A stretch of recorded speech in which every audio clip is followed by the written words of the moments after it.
I make that introduction. Mikachu in these YouTube streets. This is the guy who he got a stranglehold on a WNBA. Nah, that ain't me. That's y'all. I'm following y'all, man. Y'all the ones be having big bro in here and then on Mikachu's side, Mikachu is very knowledgeable. You know what I mean? She's been following the WNBA since the beginning. You know what I mean? So she educates me on a lot of these things. Mm-hmm. What's up, y'all? What up, though? And like Bro Claw say, she from the crib. You know what I'm saying? Yes, you from New York? You from New York? Brooklyn all day. Oh, you from Brooklyn? Okay. All day. Right. Got the accent. I like. I heard it. You from the 718? The 718? Kanoasi. Oh, okay. I don't know nothing about that. In other words, that was her way of saying yes. Okay. That was yes. It's just that in Brooklyn we real specific. Like y'all specific in New York, period, man. Yeah. Every borough. Oh my God.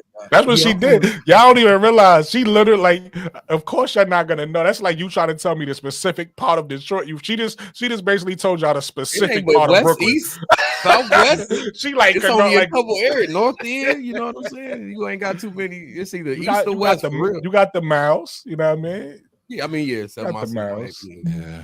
She over there in them boroughs. Right. AD, what up, boy? What up? What's happening? AD fell asleep on us the other night, man. Hey, hope you simulcasting, right, AD? I am. I'm never gonna make that mistake again. I promise you. AD, I was trying to work on your thing on the way home, man, but I got your Canva. You limited in Canva, man. I know, because I didn't. You know, my money's a little limited. My money limited. Nah. Do that. Do the 30-day trial real quick. I have not bust that off yet, so I can't do that. You want to pull up Sister Noble is on you. Because it wouldn't let me all the ones that got the watermarks on it. It wouldn't let me download it. You know what I'm saying? To save it for your template. But I got you. I'm working on it. All right, go ahead. All right. I mean it. Hey, Sap, real quick. My bad. Nah, you good. You got full permission to go ahead and hit the free trial. Go ahead. Okay. Well, I go ahead and hit that free trial so I can get one of them. Okay. Is that ADP? Yeah, she lost her Google tripped out. I see her with the low glam. Okay, I see you ADP. Yeah. What's going on, Keisha? We got a full panel tonight, huh? What's going on with y'all? What's happening? So listen, for the new people who joined, if y'all want, is up to y'all. If y'all want to touch on where we talking about on Rival, and what we did was we talked about the first game, and then we'll get into the second game. So for the new people that joined, if y'all want to talk about the Roses versus the Vinyl, somebody just popped up. I got you in a second. Whoever that is, I gotta do it from my phone. Y'all can definitely give y'all thoughts on that. Then we'll move on to the Laces versus the Phantom. All I know is Coach Nola had them scalp braids in the night. Did y'all peep it? Those scalp braids? No, I ain't see it. Okay. I ain't see it either. You didn't see it over there? Nah. I just caught a little bit what y'all was talking about on your stream when I was coming home, but I ain't even see the games. Who won? Rose won against who did? God damn it! I just called it that against the Vinyl. Look, let me tell you something. Case that the Vinyl had 2 points in the first quarter. Wow! All that firepower. Then they brought it back in the second, but Arike never could get going. What Ryan Howard do? She had 24 points. She came along in the second and third. Yeah, you ain't right, Case that. I'm just asking, she talking about his red. I'm just trying to see where she came along. I just don't know, man. I don't know what's going on. That team got a lot of firepower, and they do not even show it. I don't know what's going on. That's a fact. That team is. I'm surprised. Like that team is really good. It might be a lineup change because I think they do look better when they put the ball in Ryan Howard hands. So maybe they need to bring Arike off the bench, and they stagger them, and let Ryan Howard and I don't know who the third person would be, but like maybe light skinned girl, the tall one. I forget her name. Oh, Ray Burrell. Yeah, maybe Ray Burrell, Ryan, and Derek and Hamby. Maybe that should be the three. I don't know. I'm just throwing something off the top of my head. Right. But but the lineup, that's not working. It's just not working. And they got, like you said, they got fired. They got a solid. They got pause no home. They got size. Right, they got a solid team with size. It look like they should be solid defensively. It look like they should have offensive punch. You know what I'm saying? But but it's just not. And then Aaliyah Boston, guys. Sometimes it just don't. It just I told y'all that right. Like I told y'all about Aaliyah Boston from she game became one. Oh man, listen! Don't say Aaliyah Boston name too much because bro might pop up. Nah, she became unplayable. Like, dang, was it like that? Some of them players are just not you know. It's just not good for that 3-on-3, man. Not built for her. Not for everybody. Yeah, same way like 1-on-1, not for like certain play styles is not for everybody. 1-on-1 ain't for everybody. 3-on-3 ain't for everybody. So who showed out? Who showed out for the Roses? Who showed out? What did Angel do? Angel. I ain't even checked the highlights. Angel 16 and 15. Solid defense. Double, solid defense. Only thing, the only thing, and this shows people, you know what I mean, for the Clarkies out there, right? Because on my channel, I get beat up. The Clarkies think that I only critique Clark, and I don't say nothing about Angel. The only thing that I not a bad thing, but just like how I personally felt and what I would have liked to see. I just want an Angel to shoot the ball a little bit because don't put out all these 3-point shooting videos and then you get in the game and don't attempt one. You get what I'm saying? Like I don't care what you. No, hold on. Let me land my plane with this just so y'all can understand where I'm coming from. I'm not saying it like a bad thing. I'm just saying it like I don't want to see a whole bunch of practice stuff. And then in the game, you don't even attempt it. You get what I'm saying? I don't care. I don't care if you miss, but if you're gonna be showing me in practice what you're doing, I want to see that practice translate. That's all I'm saying. Ben Simmons, that's that Ben Simmons. And Brooke, I was just gonna give you the stats.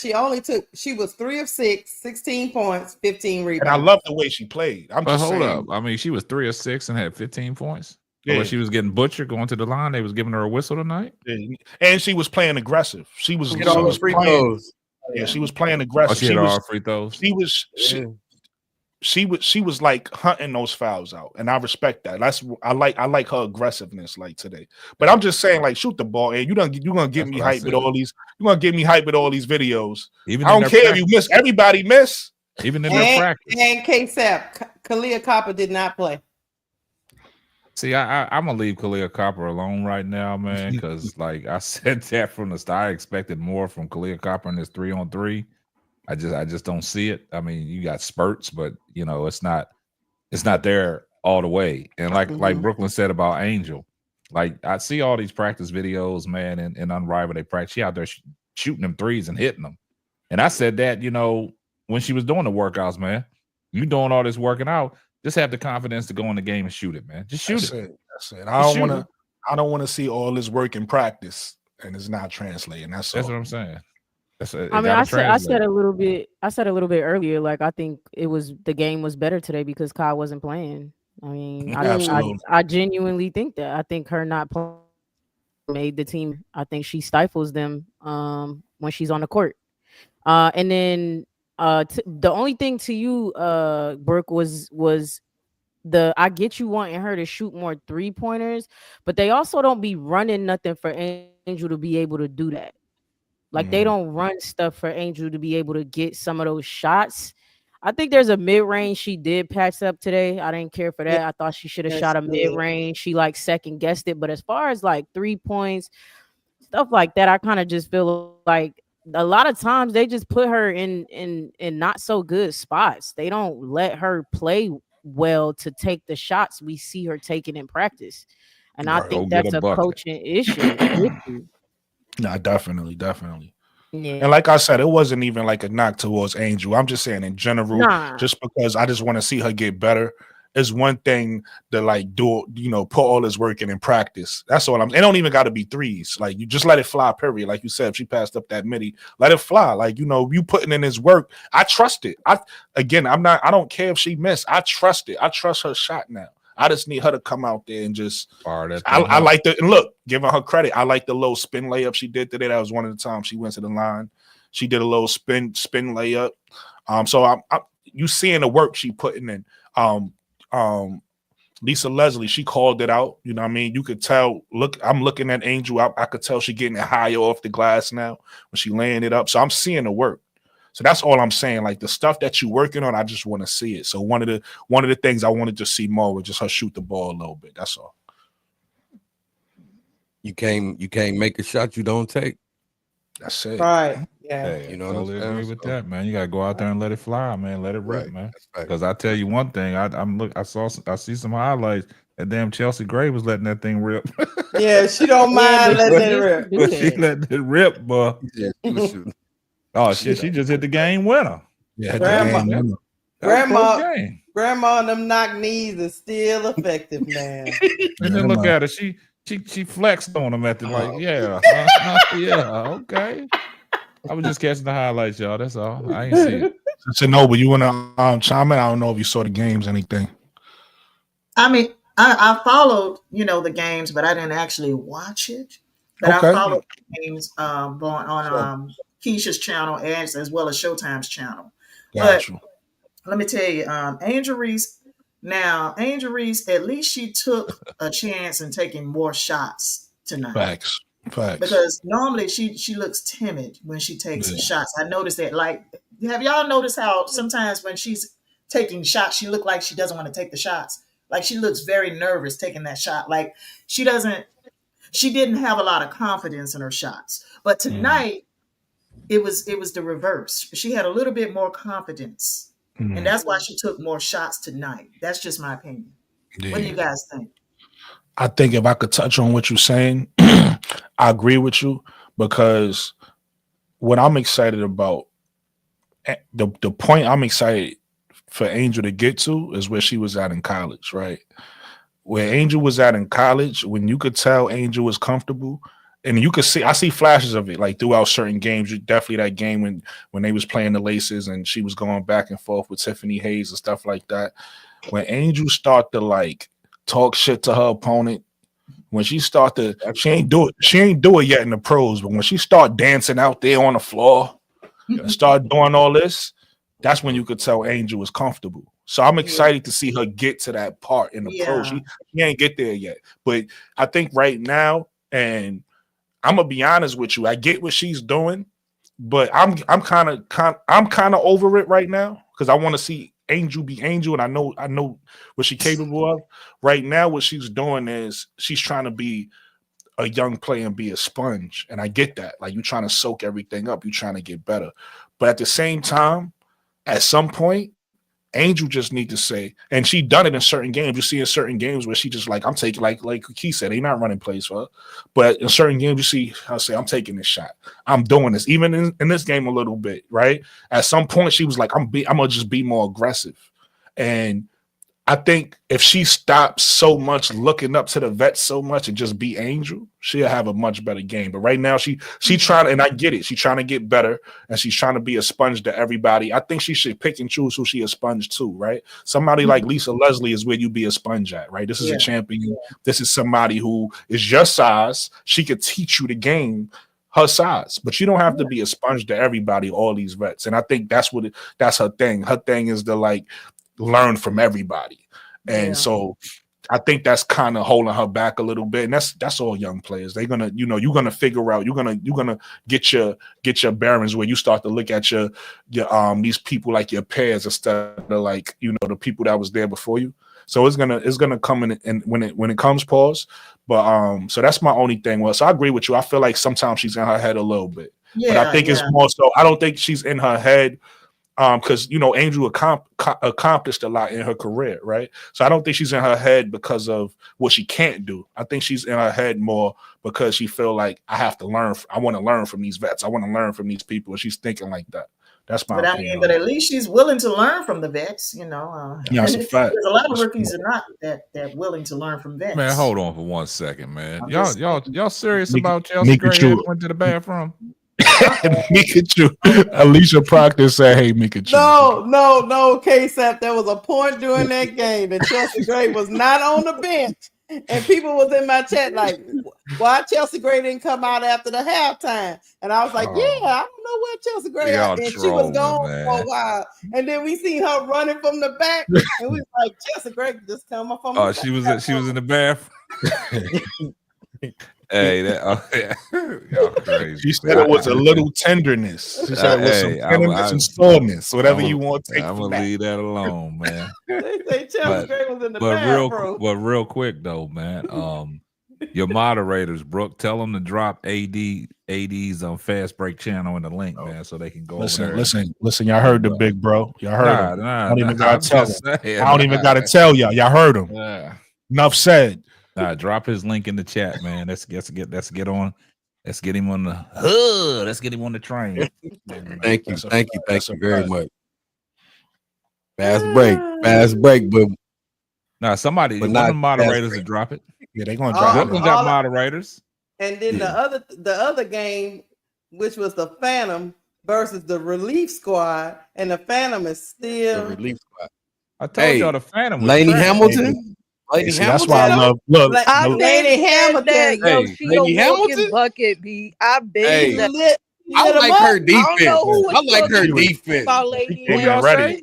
Because I said that. But Nigel Laney Hamilton. Where'd she get in there? And she's a walking bucket. Hold on, y'all. Let the Liberty fan talk about her play. Go ahead, Mikachu. Go ahead, Mikachu. Y'all can 27 see, long. y'all can put some respect on my homegirl name. I was about to call her Shorty. She taller than me. But I'm just saying, I'm glad y'all can finally see what I've been trying to tell y'all.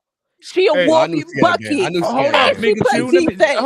Hold on, Mikachu. Two-way player. When did she start playing? I like about her the most. They signed her. I think they signed her today as a relief because there's so many injuries on the late. Yeah, that team. That whole team got straight off the plane and got to work. There you go. Yeah, she went straight. Hit the game winner. She went straight to the hospital to make sure she got all her checkups so she could be cleared to play. Man, what you was with her or something? One day, she got all her checkups and everything. I watched the whole game.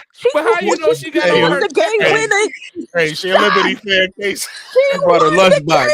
I mean, she solidified the win for the game. She took the last shot that won the game. I'm just saying. You said, look, she got all her checkups and how you know what you was She there? said that in the interview. I didn't see it. That's why I'm asking. I didn't even know she played. That's why I asked where'd she come from. She came off the plane. You West Indians say off the boat. She just came off the boat and came to the game. She got on that.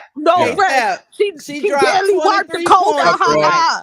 Well, I will say this though, Mikachu, because last year when we covered the finals, man, she got one of them games by herself. She won one of them games by herself, man. She was the smart. Yep. Yeah. So I respect that. I agree with what you said. But like I said, the reason why I was asking, because I didn't even know she played in Unrivaled. I didn't even know she got signed. Yeah. So that's why I was asking. I didn't even know she played. And y'all talk about I learned something new today, K-Sap. She's a relief. She got a relief contract. A relief. So they signing them like that? Yeah. Because there was so many injuries on the Laces. They needed more players, and they signed 3 people. They signed Menage Laney and I call her Hazel Eyes. She used to play for Connecticut, but I think she played for Minnesota. Yeah, Kiki Jefferson. I learned her name tonight. I thought you were talking about Mariah Jefferson. No, this is Kiki. She was actually in Spain, and she rolled the plane on over for Unrivaled. Mm-hmm. Hey Jonathan, man. Hey Jonathan, drop AD's link. Yeah, I was about to say, did anybody do it? What's going on, moderators? Don't make me take your wrench away. Yeah, you feel me? The OG gave an order. OG gave an order. Don't make me take no wrenches away. Yeah. All I got to say is, y'all, look, all I got to say is Laney Hamilton said in her interview that she got off the plane. They called her the day before, 2 days ago. She got off the plane yesterday, went to the hospital, got her checkup, and she got cleared this morning. And she got on there, she went and picked the tightest outfit, the skin tightest shorts. That's a swag. Stop it. Stop it. That's a swag. Stop it. Wait, hold on. Can I land my plane? Hold on. She got the tightest, nice laces fit for me to be able to see my Lady Hamilton run up and down the court. So I'm just saying, I'm so glad that Lady Hamilton is a laces. That's all I'm saying. She's one of my favorite things. Relax. She there. Married. Stop it. I'm just saying. Just eye candy right now. Hey, look, I'm going to just tell y'all, she got flavor, and I appreciate it. Listen. I appreciate you appreciating it because I've been screaming her name from the hilltops. Fun fact, I believe, but I appreciate it. Really quick, now I want you to keep going, bro. I believe, if I'm not mistaken, if I heard her say it correctly, I think her and Rakia might be related. They best friends. She said Rakia. No, she said that Jackson. Yeah, I think they're related. Or they something. I think they related. I think they cousins or some shit. Her and Kyle is best friends from Philly. Yeah, because they played on the same college team. So she said Kyle didn't even know she was there until she came. Yeah, but now I'm not even talking about something from today. She said this during the playoffs, around the playoff time, that her and Rakia. So y'all ain't know that. So hey, Shirley, I'm just fun fact, bro. Hey, Shirley, I'm a man. I'm a man's man, Shirley, and I love women's sports, and I sure do like. Listen, you heard what Angel Reese said. Angel Reese said this is the baddies era. This for the baddies. What they used to do back in the day, put them jogging suits on and all that other stuff. No, Angel Reese made it clear. So y'all that want to, I mean, I ain't got no problem with y'all wanting to put hoodies on sometimes and big baggy pants. But Angel Reese said it's the baddies era, and we all gonna appreciate what Angel. I showed appreciate. I'm gonna appreciate it. Claude, I'm with you. I'm with you. Because bro, Claude, what I told you to go back to your corner. Go back. Yeah, he on to something because the way I had my silk press and then I sweated it all out and looking like who shot John after a basketball game. I'm appreciating all that I'm seeing on the court right now. They got long hair, long eyelashes. They got their fingernails done. Yeah. I'm like, bro, I played ball one time in the hood with my homeboy and chipped 2 nails that I just got done at the nail salon. I was tight. Yes, ma'am. I hear you tight. So I'm just saying I appreciate it. You know what I mean? They got their toenails done. Man, y'all better bun it up like Juju. Yeah. Hey, Juju put it the bun in. Juju put or like my man AD say, like my man AD, if it's not the bun, it's the 2 braids. This is two braids. All that long hair down to your derriere, man. Nah, that shit Flage had yesterday. Nah, come on. Or look, Sunday, or whatever she had. What she had? Man, that long hair, man. I don't like all that, man. They be holding them back, man. Them 26 inches, them 27. Hey, some of them be having it down to their ankles, damn. Yeah, I mean that's too much, man. That's too much. Shaka Khan, you know. But I just don't say nothing about it, man. I let these girls play, man. Let them play. Hey, K-Sap. Because they went in, them, man. You know what I'm saying? At least they I don't say nothing about their looks, man. At least they ain't come. You notice I'm quiet on this segment. Listen, these some beautiful women, but we here to talk basketball, so I'm quiet. I'm gonna let these brothers. About that. Look, how we digress into wigs and nails. Bro Claude brought that up. He started Tiger Stripes. He started with the tightest jersey. I ain't say nothing about you brought it up with the Tiger Stripe. I just said, look, I don't say nothing about how they look. I just said I guess can't do.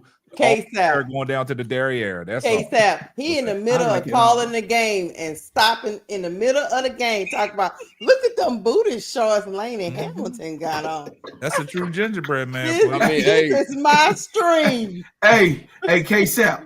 I don't mind. She laced them up good though. She laced them up good. I don't mind 30 inches of hair.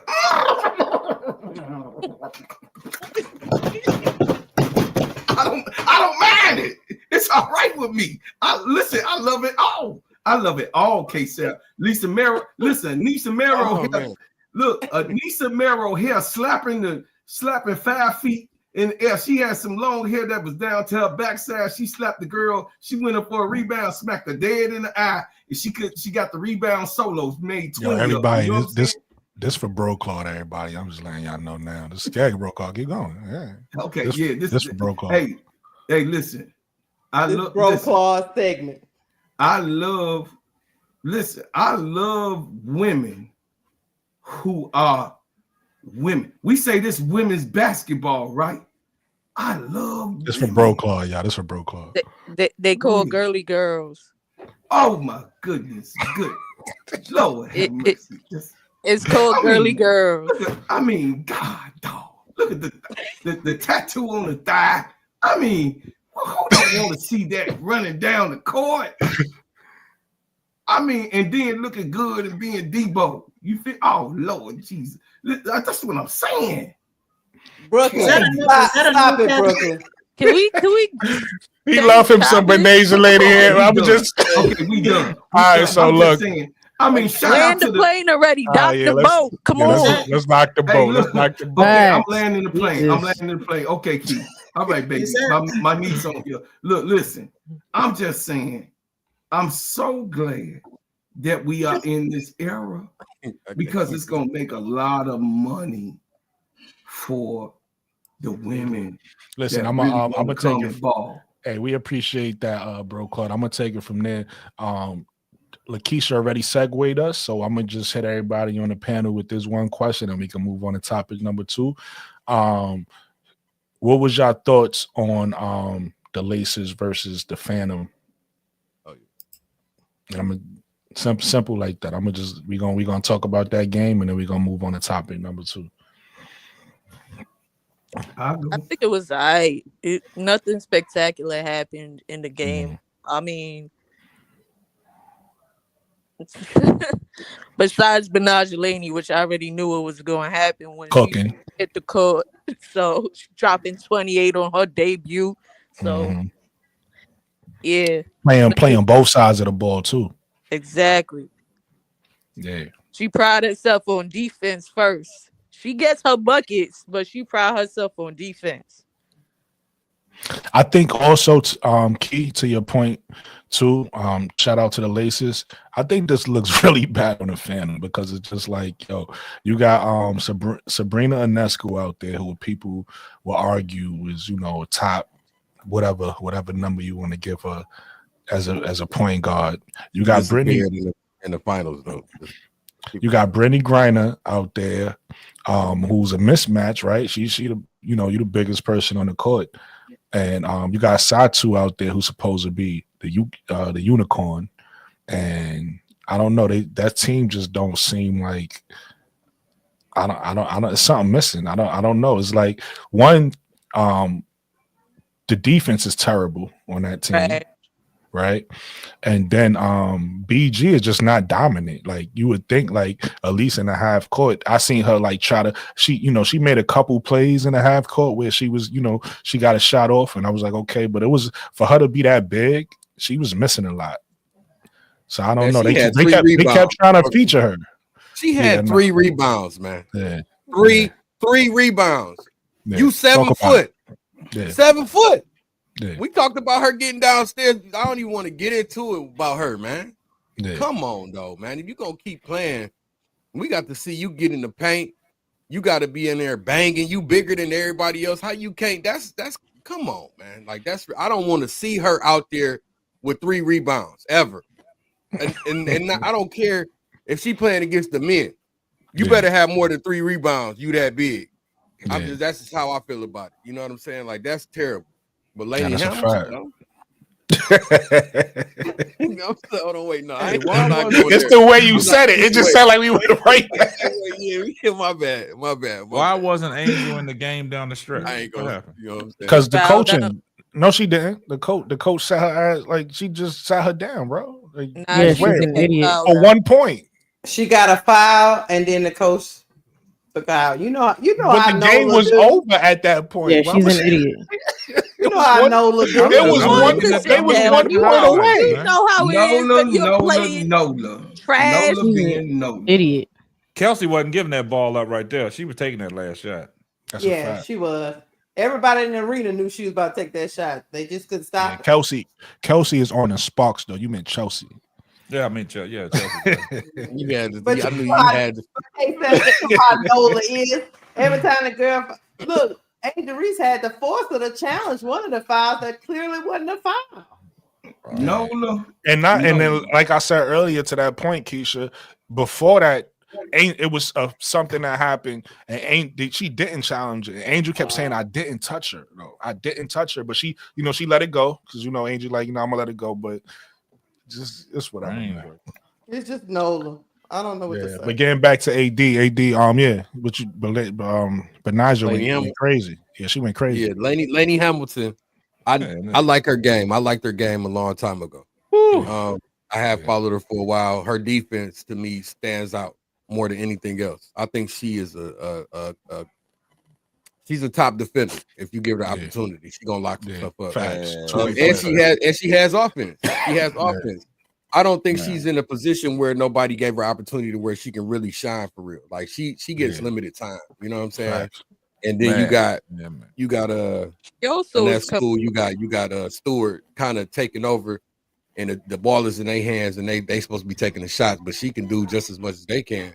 You know what I'm saying? So I'm not sure about her situation. Her situation right now, is she a free agent this year? Nah, is she able to sign, or she locked up? Yeah, I think she's still on the Liberty. She's still on the roster. Because I was wondering, if she was going to still be with the team or not, because she would be a big pickup for somebody. Facts. You know what I'm saying? She's like no.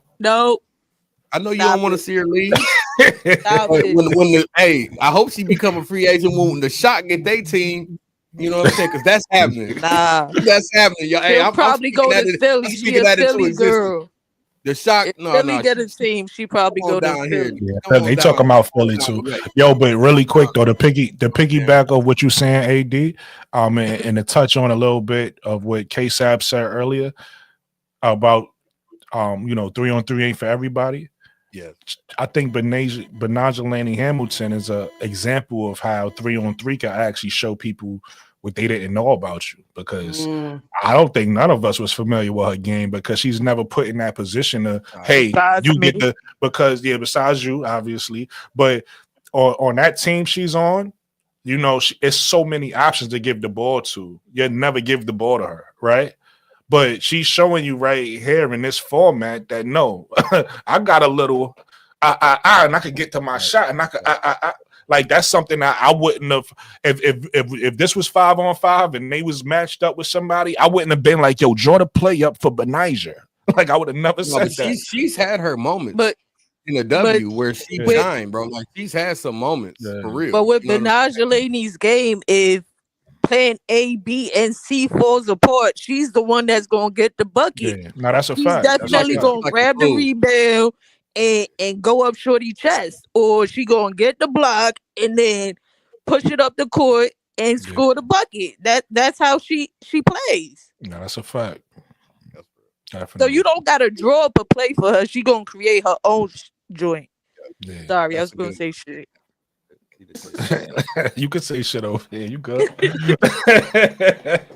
But I agree with that 1000%. But my point too, I'm just saying this format shows that she can do that, right? Like this format exposes you, right? This format 3-on-3, 1-on-1, it shows a lot what a lot of people can't do, and in her case, it shows more of what she can do, right? It opens the floor for her.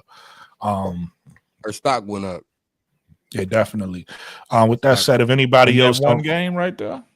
Yeah, one game. I mean, she got it made me respect her game a little bit more. Like I already respected her game. Don't get it twisted. I already liked her game, but it made me look at her like, okay, I see you.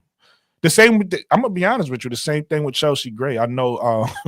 I know. Key was saying earlier that she be hot and cold off and on. But she's showing she got killer instinct though, right? Like Chelsea Gray, she's showing like, yo, even though I'm the point guard and people know me for the passing, if I gotta take this thing over, I'm gonna take this thing over. Mm-hmm. You get what I'm saying? Showing her offensive skills. Yeah. She get a shot anytime she needs. Now that's a fact. She can get her own shot. Mm-hmm. Definitely a fact. So moving on to topic number 2, though. Obviously we all know about the Mabrey situation. Money Mabrey, man. Money Mabrey. To give a little backstory for the people who might not know, that might be watching this. Money Mabrey, Marina Mabrey, was a member of the Chicago Sky. Wow. And she wanted out because she felt like she wanted to play for a veteran team and she wanted a chance to win, right? And then she get what she asked for. She gets traded to the Connecticut Sun. They go to the playoffs, they lose, and now everybody leaves the team in free agency, and now she's asking out again. So now this is becoming a common theme with her, which is nothing wrong with wanting to play for a contender, but at the same time, you signed the contract, right? You signed the contract and you on the contract for the team you play for. So, the report came out recently that the Connecticut Sun denied her trade request, and she's a little upset with that. She's probably going to try to force her way out via the media or whatever the case may be. But I feel like this just makes her look bad, right? You got to be careful with how you operate as a professional. This is not the change subjects, but this is what I was talking about, like with the rookies coming in, right? It's one thing to not to want to play someplace, but it's a whole nother thing to try to manipulate your way out of going someplace. Like it's gonna make you look away. You get what I'm saying? So right now, I think with Marina's actions, it's gonna make her start looking away. And shout out to Geneva, because I watched Geneva's video on it earlier, and she was she brought up something interesting, and she basically told us, she was like, yo, listen, Marina, you got to be a leader. You know what I mean? This is showing that, this is showing that you lack leadership qualities, that you want to leave every place you go and you can't stay someplace and build something. So, it's time for Marina to this is what you asked for. You can't control the people leaving in free agency. You asked to be put on this team. Now you gotta, you gotta deal with what you asked for. But what you guys' thoughts on Marina and the reputation that she's starting to build for herself?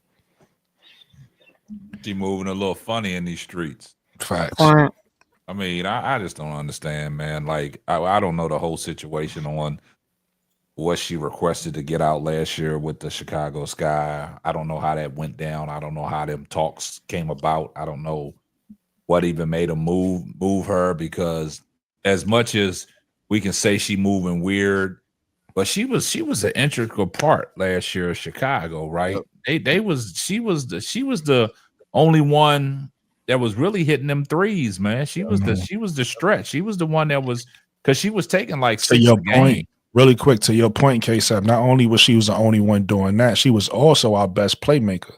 Yeah, too. That's what I'm saying. I was mad they traded her.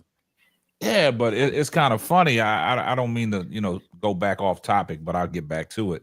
Mm-hmm. But what she was doing for Chicago, you got to understand, she was taking like 6 threes a game. The next person closest to her, I think, was Chennedy Carter taking 2. Right. Mm-hmm. So, you get rid of that. Right. So your best 3-point shooter, you get rid of that. Now best playmaker. Best playmaker. Now you go to Connecticut. You came off the bench. You found yourself a solid role because you was coming off the bench getting buckets. Mm-hmm. You went to the playoffs, and then all of a sudden the grass ain't so green on the other side. There you go. Because what happened is they blow that roster up. Now you want out of that. Okay. The thing about Marina Mabrey, she always thought that she was the number 1 player, even when she played at Notre Dame, right? So you got to understand something. She was never the number 1 person. So now you got a team that was blown up in Connecticut. You the number 1 person now. Won't you just stay there? This is the role that you wanted. Hey, K-Sap, she might be number 2 because Natasha Clouse. Yeah, that's what I'm saying. But this is what you wanted. Now you all of a sudden you want to trade. I mean, you can't keep doing that because now your reputation is going to follow you. That every team that don't go well, then you're going to want out of there. So I mean, it is what it is, man. But she moving weird, man. But I wish her the best of luck, man, because she ain't that bad of a basketball player, man. She's actually a decent basketball player, but these reputations follow you, man. When you do stuff like that, you're a headache. Yeah. Let me say this. And it's getting a little bad when the president of the Connecticut Sun come out and says a statement like, "We took a risk on you, even though we knew that you forced your way out of 2 cities." He didn't say 1. Mm-hmm. He said 2, implying that she forced her way out of Dallas to Chicago. That's the key word. But we felt like we'd take that risk because we wanted to win a championship. So when your president comes out and say that, hey man, that signals to me that they probably went and talked to a couple of people, but who wants to trade for a player that's gonna be asking them for something 2 weeks into being hired? Who wants that player? Soon as you unhappy, you want to trade. Yep. Yeah, I'm not trading for you. No, but she asked to be in contention for a championship, and the team gets blown up that she got traded to. But so how is that her fault? But you stick around. Yeah, let me it is what it is. She got blown up. Now you in a rebuilding phase. Hold on, let me add, this is not what I asked for. This is how it's her fault, though, Mikachu. Once you sign a contract, you on a team. Period. That's your team. She signed that contract with it don't Chicago. matter. I don't know. I haven't seen the one with Connecticut, but she signed a contract with Chicago for 3 years. No, listen. So she's stuck for another 2. No, but you making a point, Mikachu, right? She signed the contract for 3 years and axed out. And they gave her what she wanted. And now you want another team that you under contract for. Now you axing out again because it's not going your way. You get what I'm saying? Both teams looked like they was in a rebuild phase. They was Kalia effing Copper on Chicago Sky. Then you signed Teresa Weatherspoon. So it looked like it was a good fit. Then they traded away Kalia Copper to Phoenix. So you screwed me over once. I get screwed over again because the whole starting 5 left. Connecticut. For trades, so like how is that my fault that you screwed me over twice? The league has screwed her over twice. Wait. Let me ask you one question. Let me ask one question. So Mika, and then y'all can ask whatever y'all want. I'm just curious. Yeah, I just have one question. Mikachu, you telling me that this applies to everybody in the league, so that once you feel like your team ain't able to win, you could just you feel like everybody should just start acting out. If I let it be known up front. Hold on. Answer my question first, though, and then I want to hear what you got to say. I'm asking you about players in the league now in general, not just Mabrey. I'm saying, do you feel like once a team is not able to win, period, that players should just start axing out their team and get traded because their team is not able to win it this year? You feel like everybody should just start doing that? That's been done since.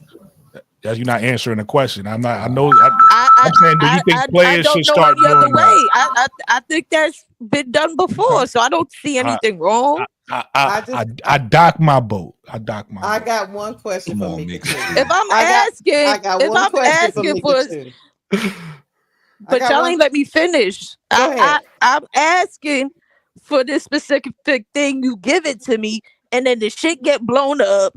I can ask again because I have that right. But she signed a 3-year contract, so she's stuck for 2 years. So no, she's stuck till the end of this year. Oh, she only has one. Yes, when the CBA blows up, let's suck it the fuck up. She's that's exactly Mikachu. You're right. No, but that's the point that I said I was unclear because maybe she got 2 years, so that's why she's talking like let me out this contract. Because if I got 2 more years with this bullshit, I'm not dealing with it. But she got 1 year. Fuck it, suck it the fuck up. Yeah, why is exactly. she bitching? It's any way you slice it. What was the purpose for Marina leaving Chicago to begin with? What was the reason? Can I say something? Yeah. Hold on. Answer. Somebody answer. Hold on, bro. Call. Answer Sister Noble's question first, and then let bro call. She thought the team was not in championship contention because she was originally when she got that. She wanted to play with veterans. To your point, Lakeisha, she wanted to play with veterans. Yeah, she didn't want to play with young players. She don't want to play with championship hopping. She trying to get on the championship. She wanted to play with veterans, and she wanted to play with a team that's able to win. She want that ring. She want a ring. So she left Chicago to go do it with Connecticut, and now free agency happened, and everybody left the right way, and now she's forcing her way out again. So it makes her look weird because it's like, how many times you gonna do this? At some point, you gotta just suck it up, like Mikachu just said, and just say, I tried. That's all you can do. Because you ask for a trade, don't mean they gotta give you what they don't have to give you. You're under contract. You're under. So just because you say I want to go play for a contender, they can send you wherever they want to send you. You don't want to play for us? Right. I send you where I want to send you. I'm gonna get the best piece back for my team. For I don't care what you don't want to play here. Okay, I don't have to send you to. And then what? But here's a funny thing, AD. To your point, they send her to like K-Sap said, a team like the Valkyrie. She gonna go there and complain. Now she gonna be like, I want out of here too. But so she gonna just be wanting out of everywhere. But that's the thing. This is the one question I had. When Mikachu was giving her point, it's like after Lakeisha bro Claude, you go. Okay, like where do I trade you? Do I trade you to the New York Liberty that don't want you? That's in playoff. That's in title contention. Do I trade you to the Lynx who don't want you? Where do I trade you? What team that's in contention that want Marina Mabrey? Mikachu, New York Liberty ain't taking her. So I'm Good stuck. Liberty ain't taking her. So I'm stuck as an organization. I got to tell you no because they don't have a team that want to make that trade. Hey, let me say this for you. Let me say this real quick, piggybacking off of Lakeisha, then I'm gonna let bro call glow. The funny thing is she's sitting here asking for all these trades, but you're not even a player. You a player with flaws, right? We just talked about the good things you do. You know, you shoot the three. First of all, you was inconsistent. And we being clear, but you shoot the three okay, and you play make okay, right? She was turning the ball over a lot too, her playmaking. You not athletic, you can't defend nobody. So you sitting here, you a player that's asking for all this, but you not even providing enough for a team, to Lakeisha's point, to make them feel confident that if we bring you here, it puts us over the edge to win a championship. But you asking to get on all these championship teams. Yeah, I land my plane with that. Yeah, bro card. But you gonna let bro card glow? That's what you said. I'll be stuttering my words sometimes. Nah, you didn't stutter. You just said you're gonna let bro card glow. If I said that, then pause myself. Go ahead, bro.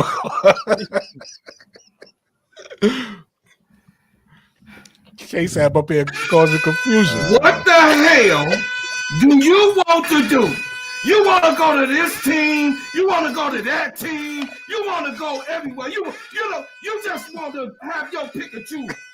To hell with signing a goddamn contract and keeping your goddamn word as a player, as a responsible business person. To hell, because the team look ugly. Let me move. What the hell type of people is this? I mean, this is a new damn generation that's all messed up. Michael Jordan did not leave Kobe, he wanted to go, but damn, he stayed. He said, hey, look, they said, hey, you the piece.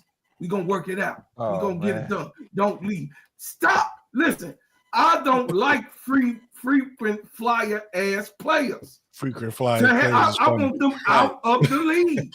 It makes it look bad. You can't put shit together because they don't like the way to get. You spoil. You're a prima goddamn donna. You're a prima donna. And now I'm going to call it what it is. You're a goddamn prima donna and you want it to be your way. You want your candy to go, you know what I'm saying, in your candy box the way you want it to be. You ain't saying, hey, I made a choice. I made a decision. This is what I want to do as a professional, and I'm going to show what I got to bring to the table. Now, if somebody want me, they're going to give me an offer, and then maybe I think about go ahead and signing with them when my time is up of doing what I said that I was going to do for the team. But to hell with all this, I done signed a goddamn contract, and now all of a sudden, because y'all ain't moving the way I like it, I'm finna go. Man, get the hell out of here with that bullshit, man. That's some goddamn bullshit, and you being fucking prima donna. You signed a contract, you with. If you with me, you with me. If you ain't with me, 10 toes down, get the hell from around me. You talking about you gonna sign with the team and say, because when they sign, Sister Mikachu, when they sign, they saying they down 10 times for that team. Don't sign no shit. I don't want no, listen, I don't want nobody to say you down with me and you gonna run away from the flight. Hey, bro, I'm up in the land of plane. I don't even want you to land. I want you to keep going. But I wanted to add something to go into what you saying, right? She's sitting there talking about she won out because she not happy, right? What if the team said we not happy with your performance, so we want to take your contract away? Waiver ass. What if they don't want to pay her all the money she asking for because they don't like her performance? I would listen. Just because she just did this, I would waive her ass.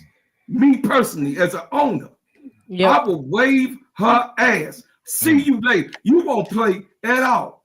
I own your rights. You want to be traded? No, I'm gonna have you sit down.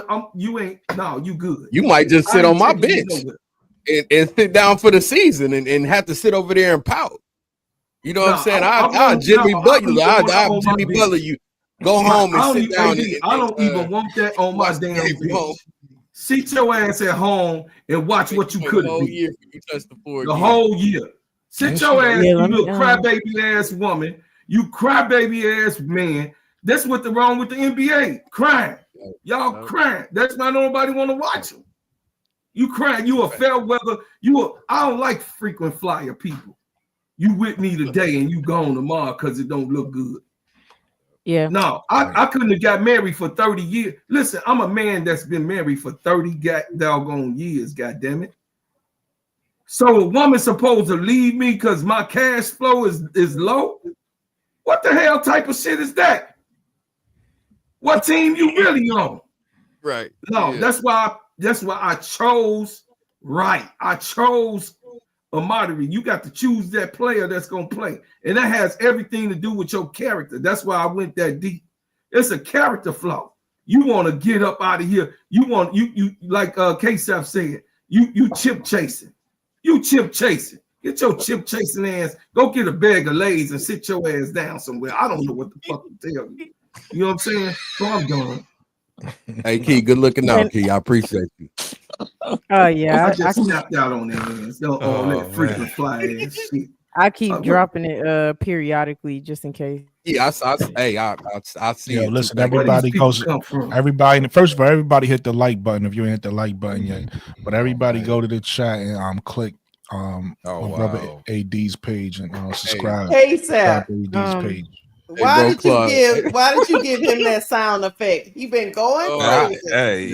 He got to do something. That's perfect, man. He got it works. That's his segment right there, man. That is epic right there. That's classic right there. No, that's a fact. For real. That's a fact. That's classic. You hear me? Yeah. Y'all know when you gotta that have sound one come of them. on, You gotta about have to go one down. of them.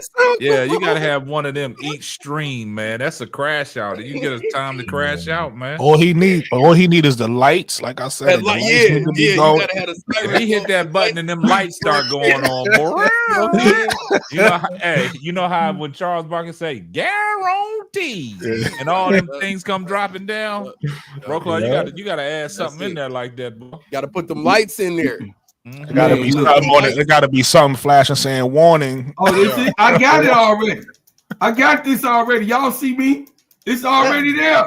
Let me ask y'all this. I want to see the police lights. Connecticut it gotta be red. It gotta be red, bro. Didn't Connecticut give up draft capital for Marina Mabrey?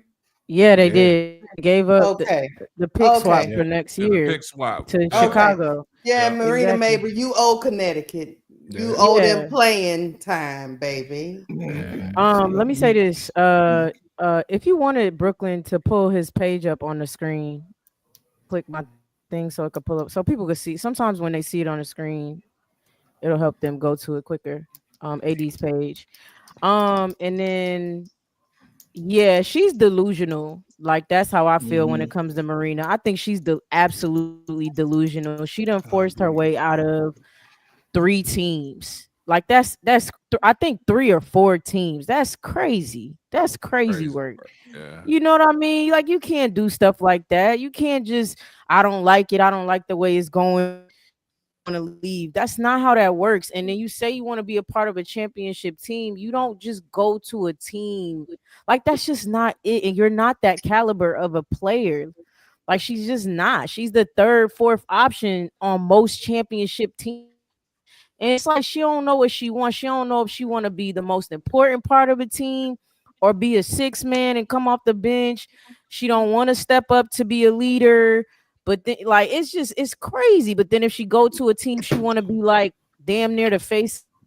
Like it's ridiculous what she's doing and asking for. I think also it's a power move that Connecticut it's a power move that Connecticut made that like viral and said no, we're denying her trade. I think that was a optics move what they doing to Marina. They like this shit. Yeah, they like this shit ends here. Like nah, we not. I don't know who the fuck was, but we ain't doing that. We don't care about you that much. You're gonna do what we say and you're gonna fulfill your contract, however that looks. If you decide not to play, we don't care because we're tanking for Juju any fucking ways. So we don't care. But we not about to trade you. We're gonna have to deal with it. It also just from a player's point of view, it's super unprofessional for one. What she's doing, and then 2, if the CBA is next year, you don't do something like this because teams is now looking at you. You know what I mean? Because next year, everybody, NECA, Skyler, all the big wigs is gonna be free, and the teams is gonna be looking at your track record and seeing how you move. And they may not want to sign you with the CBA. You was better off just shutting up, dealing with it in Connecticut, just playing well. Y'all probably not going to do well, but you just play well. Go out there, get your buckets, do your thing. You play well, have a good season. And then in 2026, you go to whatever team you want. Now you kind of blemishing your own image, asking for this 3rd or 4th trade. I mean, it's just crazy. And you're not her. You're not her to be doing that. You ain't you not know Asia. You had to put emphasis on that, huh? You not her. You not her. Like you're not a big wig. You're not in the tier 1 players of the league. You're not in that tier of player. You're just not. You're tier 3 at best. I really want to know what she thinks of herself. Facts. And then y'all, she probably not even that for real. Yeah, exactly. And then y'all like oh my God, one other thing I wanted to say. Then Enrique, because y'all know Enrique and her are best friends. So Enrique like, if they didn't the next season, if my team wouldn't let me out the contract or something, and it was like this dude shooting bricks or whatever. I thought that was interesting because they're best friends. So like quite literal. It's not a lie. They're best friends since college. And I'm like, it's crazy that she's put that because she asked for a trade before the Chicago Sky season started. People don't know that. They think she asked for one and got traded mid-season. No, she had been asked for one at the start of the season. Yes. Right before the season started. Mm-hmm. So when Enrique put that today, I'm like, interesting.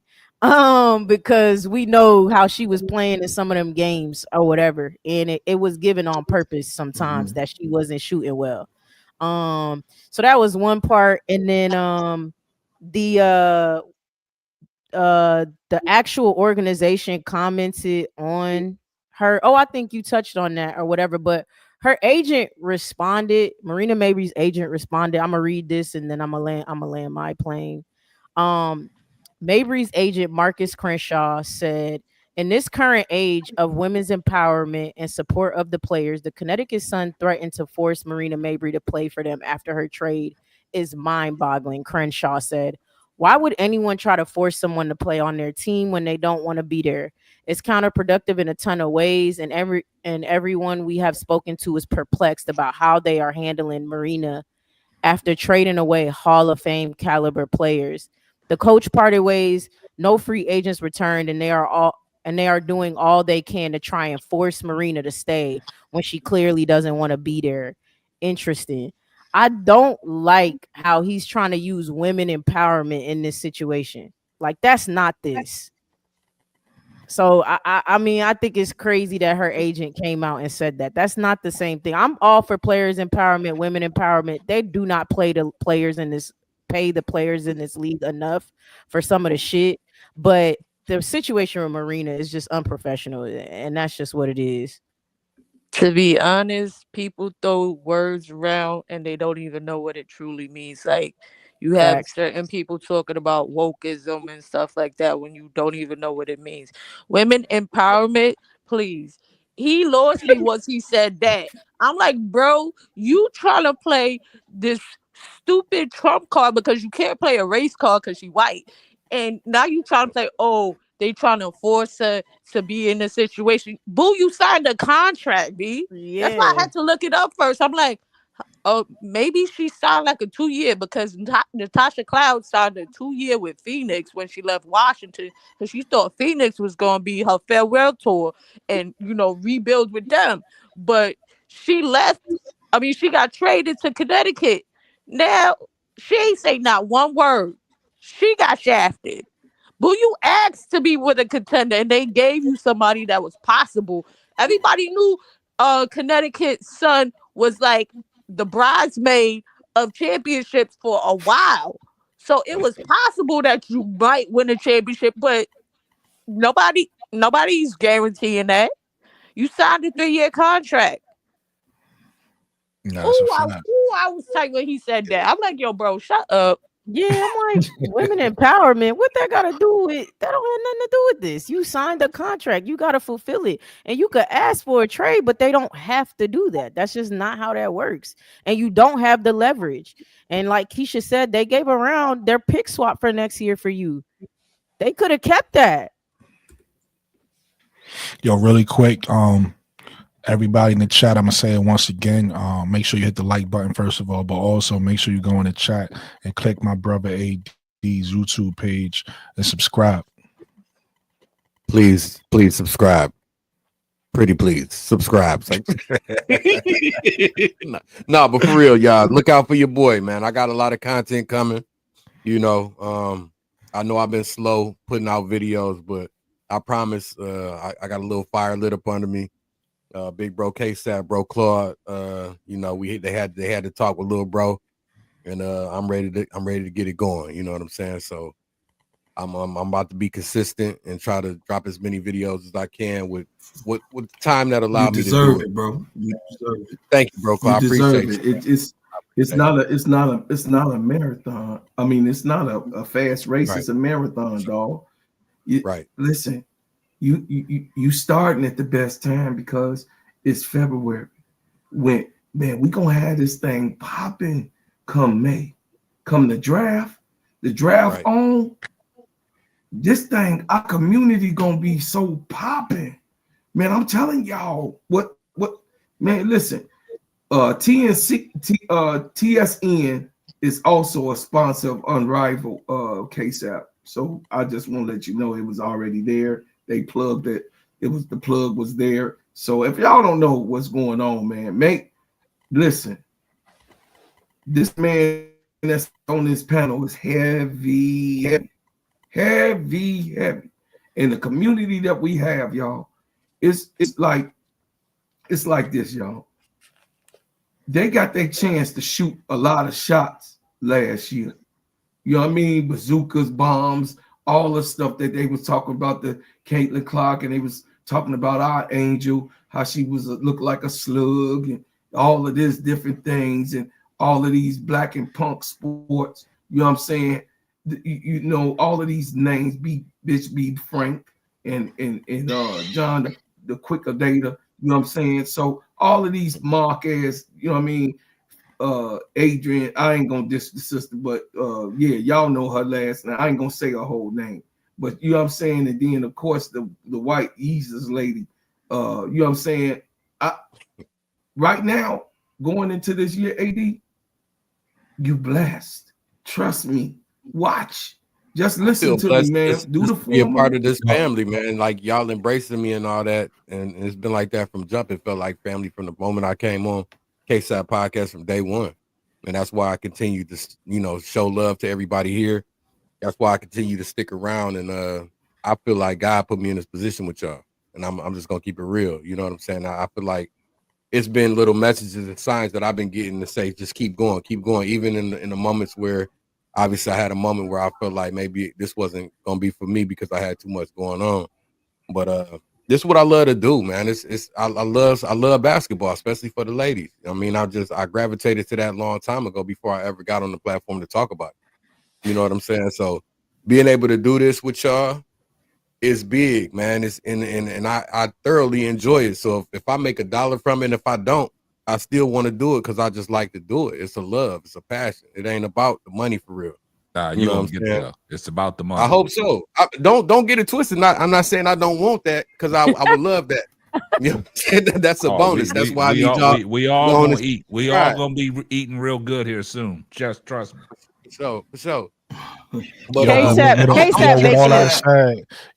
making the gumbo, so he just got this shortness about him because he know he's got it. We ain't even smelt it yet. We don't even, but he got it, so he just so confident. Y'all about the aroma's about. He said he don't know if it's good yet or not. No, I ain't saying that. I'm saying he's just so confident because he's the one making it, so he just. And we over here we just trying to figure it out. I can't get this goddamn thumbnail right. What the fuck? How the fuck do I make the font correct on? Like, what is going on? And he just over there stirring the gumbo. He comfortable. He just confident. And I don't even know how to make a live from my StreamYard. And oh my, it's a lot, man. I'm losing all that had me ready to quit. I was about to quit. Listen, AD, I'm falling asleep and my alarm going off, and I gotta get up for work. What is going on? What's going on? Listen. Let's get back to the topic. Hey, bro, Claude, this your fault. But listen, I love everything everybody said. We're gonna get to the money. I'm happy that AD is motivated and everything. But I want Bro Claude and AD both to give because Key and Mikachu set us up perfectly, right? Like they had a bunch of great things to say about the topic. So I just want to continue that on with him, with Bro Claude and AD and everybody else got to say. So let's just keep it going. Go ahead, AD. My bad. I'm just gonna end and say please subscribe. You know what I'm saying? That's all I can say. I just want to keep the topic going on what we was talking about. You know what I'm saying? Like I said, it's a blessing and a pleasure to share the panel with y'all, and that's every time I'm on here. I feel that way. You know what I'm saying? You got any thoughts on the Mabrey's reputation or nah? Yeah, I got some thoughts on it. Get it together. Shit. I ain't feeling it. I don't like it. I don't like that you running every time you get an opportunity, somebody taking a chance on you. You want to go play for a contender. I get that. Everybody do. Do everybody get an opportunity to do it? No. So when you ask for it and you get it, you better be blessed with that opportunity and make the best out of it. You can't keep running every time something don't go right for you. You know what I'm saying? I went through this. I went through this with my son in high school. I switched him. He went to 3 different high schools, and it wasn't one of them really wasn't his fault. One was just because it was kind of me. But if it ain't working out, you better work it to it work out. You know what I'm saying? You ain't running from nothing. Yeah, that builds character. Yeah, you know what I'm saying? So it's gonna be some adversity. What kind of man is you? Yeah. You know what I'm saying? So like, what kind of woman is you? It speaks about your character and the type of person that you is. So if it don't work out, you just gonna run, you know what I'm saying? Now, if the next situation don't work out, what you gonna do then? Right? You're gonna work your way out the league. In a minute, you're gonna be overseas in China. There we go. Exactly. Trying to come back and get back into the league like Ken. And Ken deserve a spot in the league. And I ain't saying Marina don't, because Marina can play. Yeah. But she's a third option at best. At best. Third option at best. And she really just a solid role player. Now she can space the floor. She got some skill. She got some skill. Don't get it twisted. I ain't saying she can't play. But you got 1 year to wait. 1 year to wait. You asked them to give you to a contender, and you got that. You had a chance to compete. What happened? Y'all fell short. Yeah. And you ain't even played the game yet. You ain't even played the game. Yo, AD, to your point, she part of the reason they fell short, because she was inconsistent in some of those games in the playoffs. So that's my point. My point, 80s. I'm saying, so like, you haven't played an unrivaled game yet. Can't nobody even see your worth right now. Yeah. You can't even you asking for something and you ain't even got no high value right now. Your whole team and they gone. Everybody gone because they didn't feel like that was a championship team. Obviously, you see what I'm saying. So you wanted to go to a contender, and the people that's on your team felt like y'all ain't have a contender. And now, since you the last one standing, you ready to go. Why don't you see what they may be able to do? The ball is in your hand. You should be the number one option, if not number two. Right. So let's see what you can up your stock right now. Honestly, this your opportunity to show people like you can be that. You can be a third option. This might be a blessing in disguise for you, and she don't even see it. Low key, she still got a lot of basketball to play. She ain't old like that, right? You know what I'm saying? So no. My thoughts on the situation is just sit down, Marina, and play basketball. That's what you're supposed to be doing, right? Play basketball and see where it take you. See where your next step is, right? Facts. This may be a blessing in disguise. People always, this would kill me about a lot of people, right? My bad, but God put people in situations, and I hate to always go to that, but this is what it is. People think that just because you get knocked down, like that's the end all be all, right? Or you stay down for a long time. But sometimes you get knocked down for that next situation. This wasn't the situation you were supposed to be in, right? This wasn't where you were supposed to be at. And sometimes you got to go through that rough. You got to go through that to get to that spot you're supposed to be at. You know what I'm saying? I done lost jobs and stuff like that, right? And had my head down. I mean, I felt like it was the end of the world. Damn, what I'm gonna do? I wasn't supposed to be there. He had something better for me, and that better came, and I got that, right? But when I was in the moment, I was damn near in the tears. You know what I'm saying?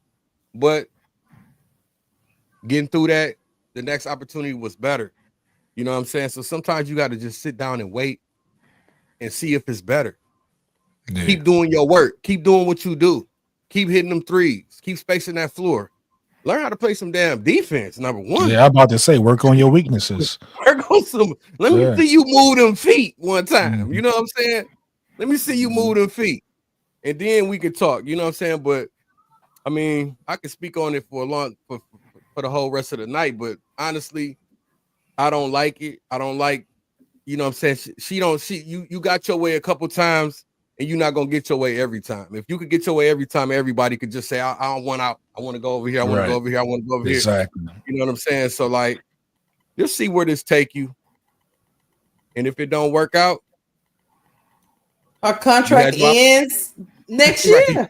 Right. That's what I'm saying. You had your opportunity and you fumbled the bag.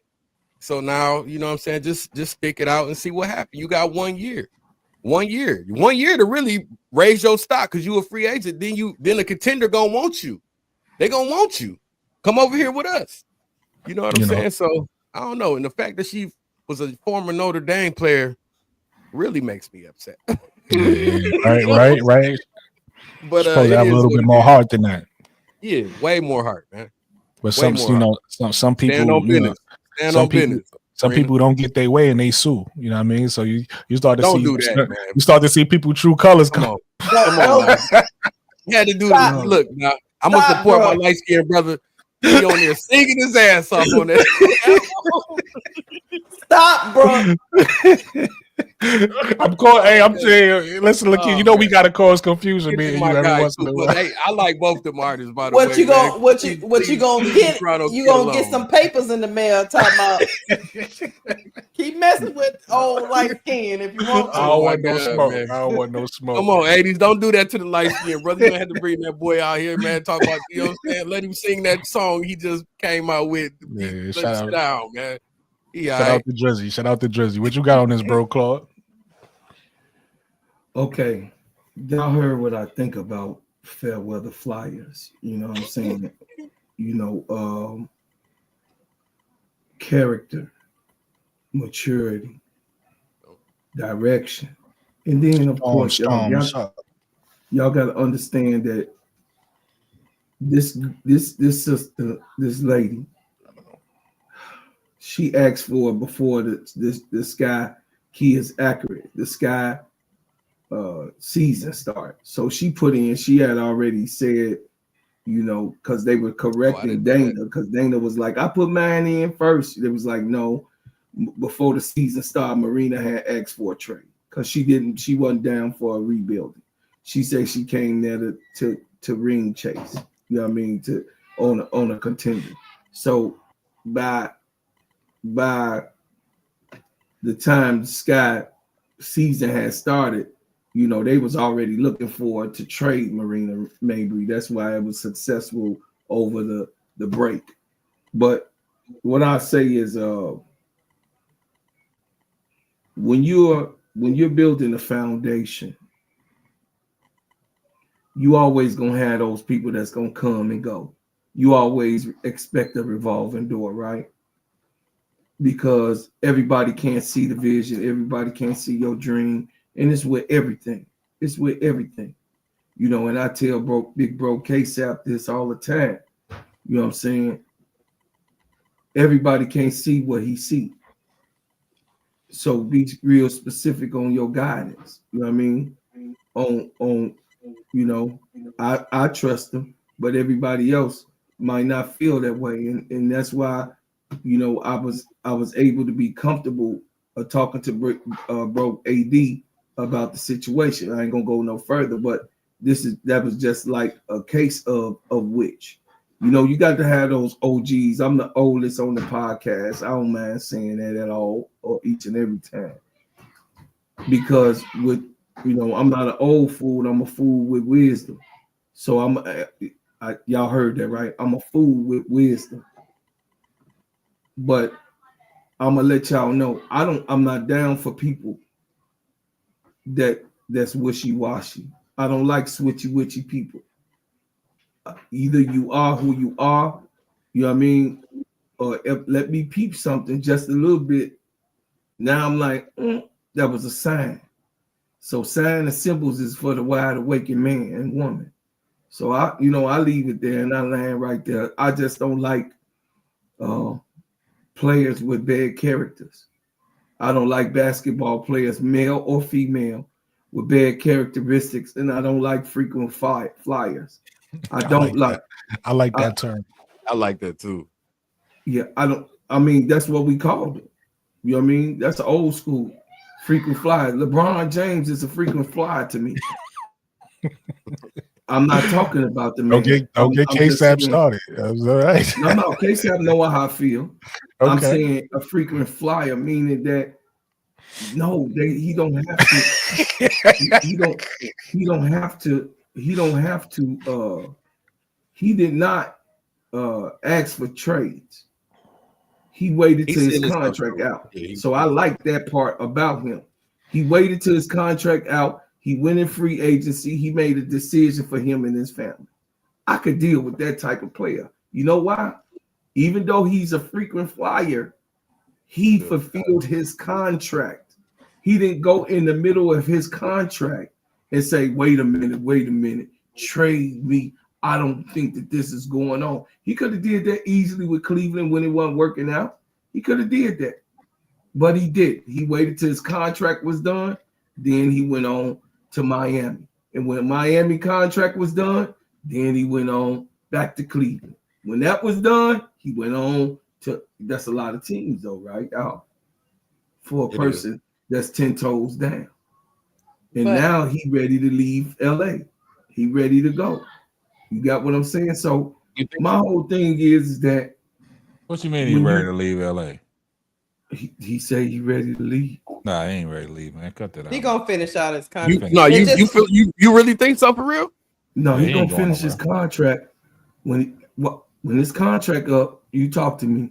Oh, he gonna retire. He gonna be done. He gonna retire. He's not gonna leave. He's not gonna leave his son there. I mean, he got to. I mean, how long you want the man to play? Y'all already trying to run him out. How long you want him to play? Right. I ain't not me. Okay. Not me. I never saw. You never heard me. I ain't mean to interrupt. Keep going, man. I'm doing something right now. Go ahead. Yeah. Once you finish your contract out, I don't have no problem with you going wherever you want to go because it's just like me changing the job. Hell, I don't like this job no more. I've been here 7 years. I'm about to go. Okay, I'm out. I'm good. That's what free agency is. That's your right as a player. That's your right. That's your right. I'm good with that. But like I said, I'm cool. You know. And then K-Sap just said something. Then he 40 years. He 40 years old. You know what I'm saying? He 40. So, I mean, hey, shout out to LeBron James and being in the league this long and lasting and having longevity and playing like he outplaying some of these young boys. You know what I'm saying? Got that vibranium. Yeah. Hey, Brian out there doing the boys' work, man. Hey, sister, no. Let me land and I'm finna get up off here. Gotcha. All I'm saying is this, bro. On your show, character is everything. When you don't have good character with me, I can't fuck with you. And that's it. I'm done. Facts. Hey, Sister Noble, you got anything on the topic? You know, you quiet. I like to call on the quiet people.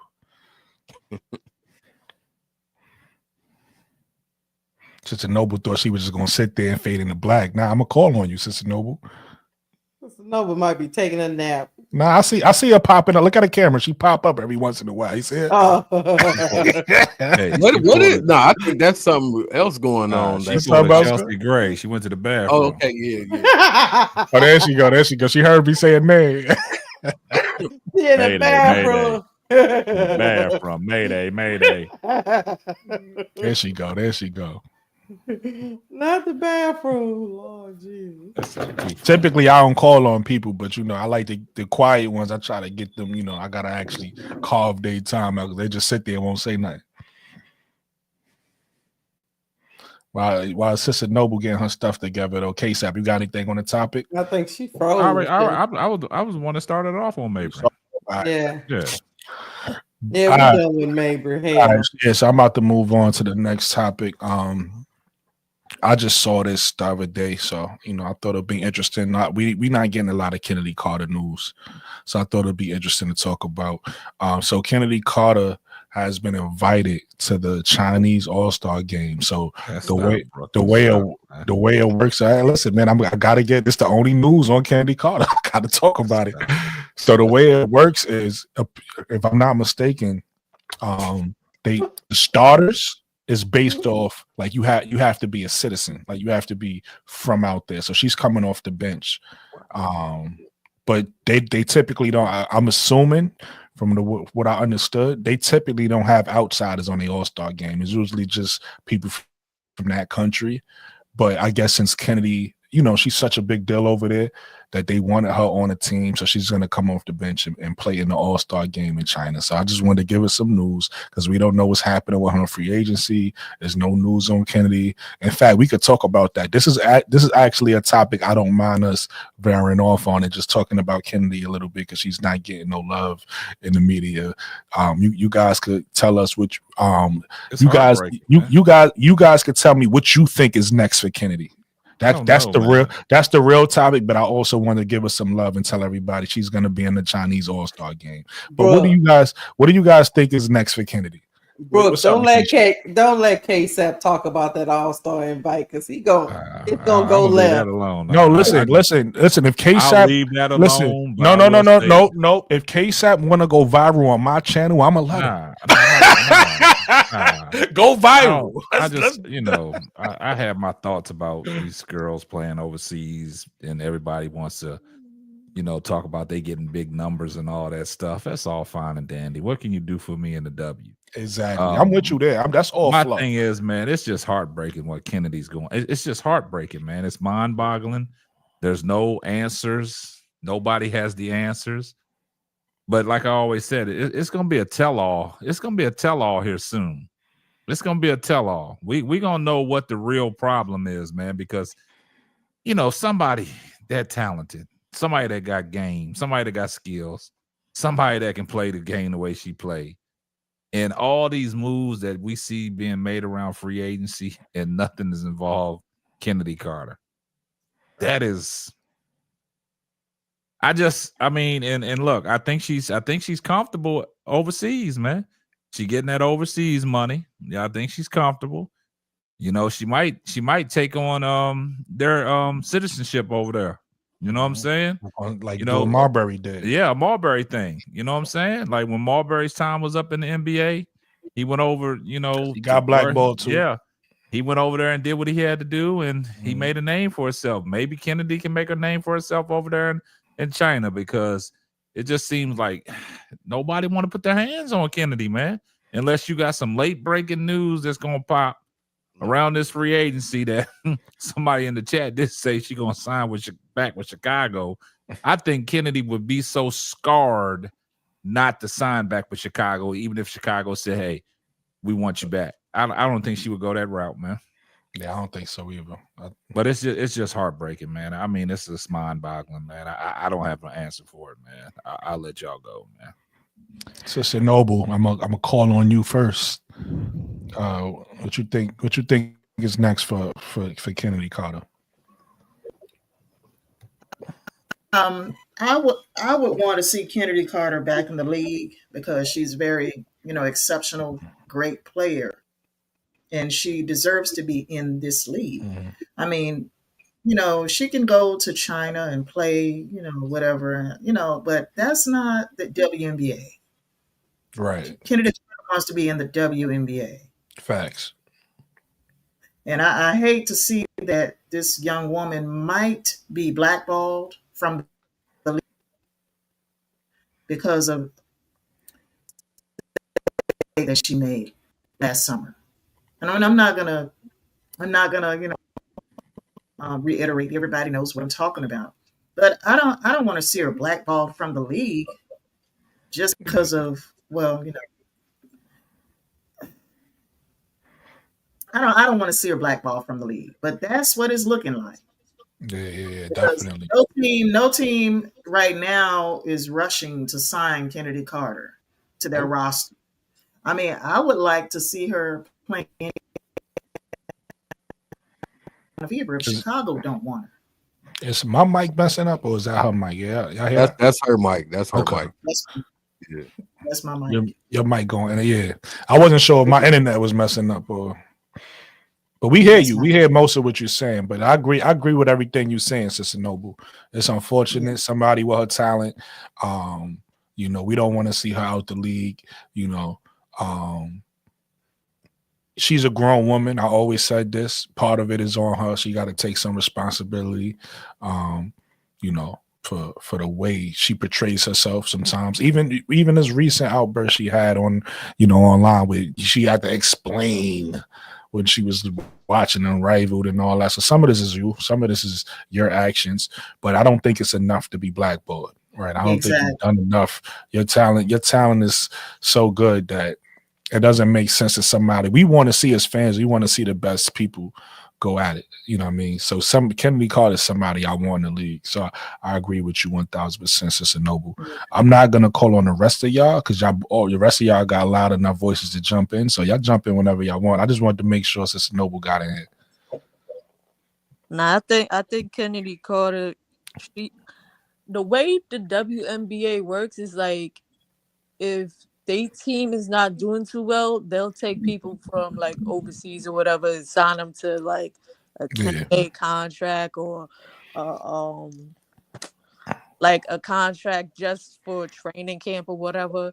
So I can see her going to Valkyrie because Valkyrie is a rebuilding team. But to be honest, with all these new territories opening up, I think she might, come back when they get more teams available. I agree with that. I was thinking that too. Because I like her game as well. It's unfortunate because she's like 26 years old. Yeah, very young.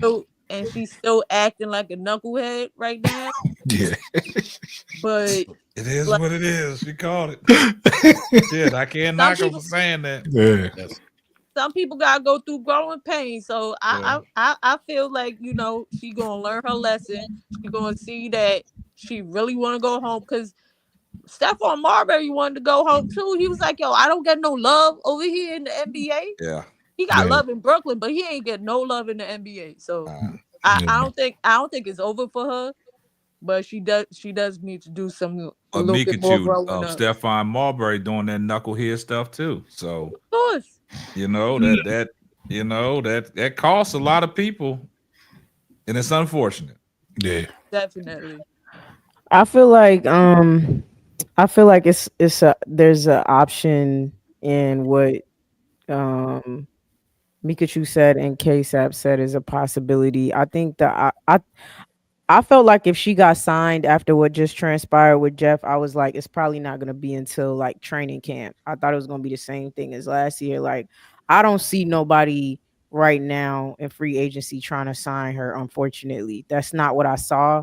But I could see a team trying to do a last minute sign into a training camp contract and signing her. Now, the issue with that is she is worth more and she feels she's worth more than a training contract. So there is a big, like, if we don't end up seeing her signed, it's not because she's not offered one. It's likely going to be because she's not going to accept it because she doesn't want a small contract. She feels she deserves more. And then the next part is she also wants to play a bigger role on team. She does not want to come off the bench. And a lot of these teams are not ready. They want her coming off the bench. They want her being a 6-man, right? So, and she's not okay with that. So that's two things that she's not okay with. So I could see her possibly turning it down and not playing, and possibly, not playing in the league in this upcoming year. Because of those two things, unfortunately. And so that is where we can see her removed from the league this year. But like Mikachu said, maybe, with one of these expansion teams, she comes. I have no idea. I'll say this. I personally think she should accept whatever they offer her this year. If she has any, any sense, get your foot back in there. Yeah, if she has any sense that God gave her, she will accept whatever they're asking her to do. Facts. And be, I'm talking about quite literally the most cookie cutter player you ever seen come out of the WNBA. I'm talking about cheesing in the interviews, kissing babies. Got to play the role now. Yes, exactly. All of that. This is great. I love this organization. I love playing with whoever the hell my teammate is. Like all the right things. Go out there whenever she come off the bench. Do whatever the hell they tell you to do. Get as many buckets, put together a solid year. And 2026, you could get whatever money you think you deserve. That's when you get it. But you need to put together. The reality is, I'm against the corporation. Do not get me wrong. I do think that they're half of the issue with this Chennedy Carter thing. But if you want to be a part of that, right? Like me, right? I have my own vending machine business, but I also work a me hold $2. But I also work a 9 to 5, right? So eventually you hope that this YouTube thing pops off and the vending machine, and I don't have to work a 9 to 5. But as long as I work a 9 to 5, what do I have to do? I gotta play my part. I cannot color outside of the lines, unfortunately. That's just we don't live by the hope creed. You know what I mean? It's just the way it is. So I empathize with her, right? I can empathize as a Black woman what I feel she's going through, but I also could say, hey, well, this is how we can navigate this. This is how we get through this. This is how you get to the promised land. And then when you do that, when it's all said and done, hey, do a Netflix documentary for all I care, right? Like whatever you got, blast whoever you need to blast, whatever. But this is what you have to do. And the reality is she could play in China and do all of that all she wants to, y'all. I know who she is. She's a competitor. She wants to play against the best player. She wants to be in the W. She does not want to be in China. I don't care what nobody say. That's not what she want to be. She wants to be playing against the best. You want to know why? So she can continue to say, I'm the best player out there. There's nobody. She gets off on saying I'm better than the 25 people y'all put in front of me. She likes to say that. You can't do that over in China. You're not playing the best competition. So you are the best over there. you're literally number one over there. You're not playing the best competition. You know what I'm saying? So she wants to play in the WNBA, but that's the only way she does it, y'all. If she just becomes the most cookie cutter player and does everything right and keeps her mouth shut, keeps her head and quiet as it's kept. That's what this year was supposed to be, and obviously she messed that up with what happened in the game. Whether that person deserved it or not is not the point. You know what I'm saying? You were supposed to keep your head down, come in, play. You got to start. You had a coach all the way behind you. Supposed to put together something and was gonna be good. She doesn't realize she don't have a real resume, so you don't have leverage. You don't have no leverage because you don't have a resume to have the She is a great basketball player. I get people saying, but I think people are missing the fact that she doesn't have enough years of being a great basketball player. If that makes sense, right? If I go out, I want to be a restaurant manager, but I got 1 year of serving experience. It's like, no, we're not hiring you. And they could say you was a great server all they want to, but we're not hiring you for that position. You don't have a resume. You haven't put together 4 solid years, 2, 3 solid years. You had 1 iffy year, 1 full iffy year. Gotcha. Key, I want to piggyback off what you said a little bit earlier about she needs to go someplace and change like her image. Tiffy Cole, I want to give her some credit with her comment because I think she hit the nail on the head, kind of talking about what you said, because I was watching I'm a Tyler Sin. I was watching Draymond's podcast and they was talking about LaMelo Ball, and it was him and I think Baron Davis, and they was talking about LaMelo Ball not being snubbed from the All-Star game. And Draymond said that this typically happens when you have poor representation. He said he sees this happen when you have poor representation. And looking at Chennedy Carter right now, we all saying the same things. We like, yo, she's a talent. She's talented enough to be in the league, but her attitude and everything that comes along with her is keeping her out the league. So maybe what she needs to do is what you said, Key, and what Tiffany Cole is saying is, one, she needs to change, right? She needs to change her attitude, change her personality to be supportive of the organization, and then change her representation, change her, the people behind her to help spread, behind the scenes to these teams. Hey, this is a new, improved Chennedy Carter, right? So maybe that's what she needs to do too. Change what you said, and then also change her management. So I just want to point that out. Keisha, you can go. I'll go after you. Okay, yeah, she got a lot of things to work on. I think it's unfortunate that You gotta be one of these people. When you on a team, I would say this: all the mess and all that stuff gotta stay within the team. Once it spill out into social media, and then everybody got their take on what's going on that should have happened in the locker room, you already got a problem. Then you have the incident that happened when you was already, coming back into the league. We all know we got to play this game. And for some reason, it hasn't been explained to her to where she can understand it. That if you don't play this game, you won't be in the game. You'll be on the sideline.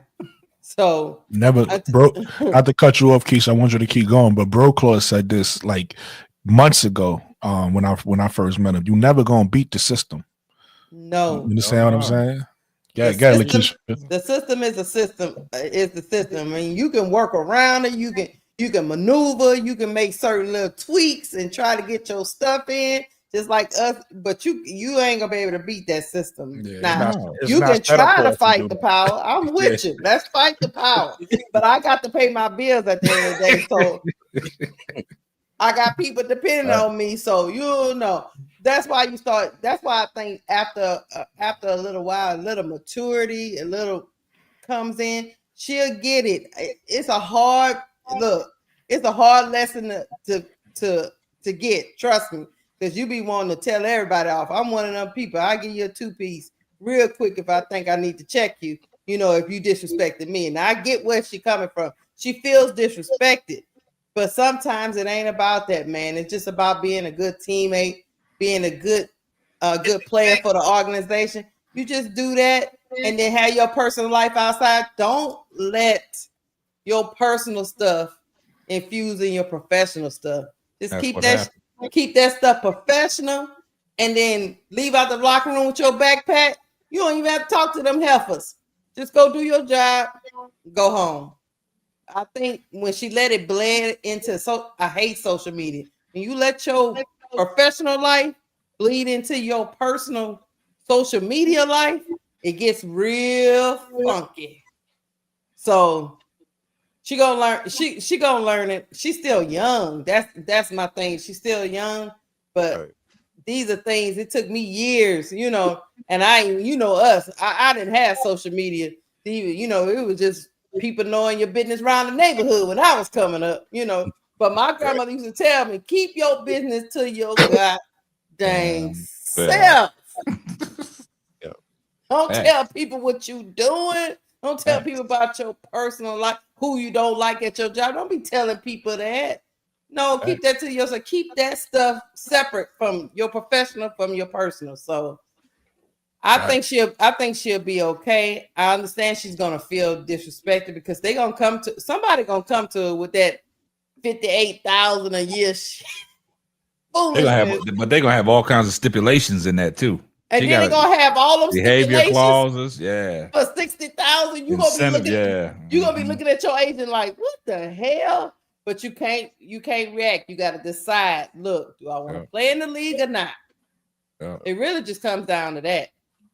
And I hope she chooses, hey, I might make less money now, but for the future, I'm gonna get the bag. But I gotta set myself up now. I gotta make the building box. That's like I tell my kids, you gotta build. You ain't gonna just come out. All these people be out here thinking they just gonna pop off. No, it's not like that.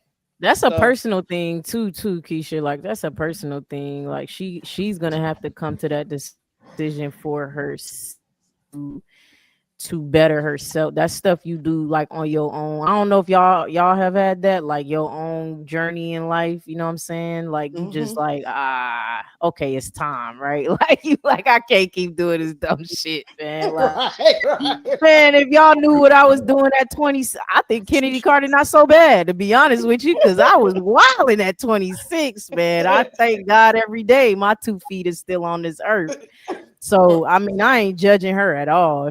If people knew the hell I was doing, but that was something I personally had to, I don't know, after a late night or something, the next I'm like, all right, yeah, like I gotta start taking the steps to, okay, let me go get a therapist. Let me go, you know what I mean? You start to clean image up little by little, your frontal lobe, coming in more. You like, all right, I can't keep being like this. So it's honestly where she at isn't crazy to me. It's just she has to be at that space in front of the world, right? That's the difference.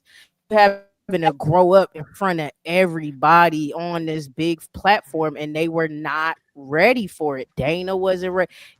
They were not ready to grow up in front of the world. They just weren't. I didn't have to do that shit in front of the world. I really didn't. And it was hard enough not doing it in front of the world. Right. So that's the hard part for her. But that's a personal thing she's going to have to take upon herself to say, I want to do this for me and not for nobody else. Mm-hmm. Yep. I agree. Facts. I feel like she got to look in the mirror, man. She got to take a long look in the mirror and ask herself, is this worth it? We all know she want to play in the W. I know she want to play in the W because she's competitive. Y'all, everything everybody said is pretty much what it is. You know what I'm saying? The one thing about Chennedy is she passionate.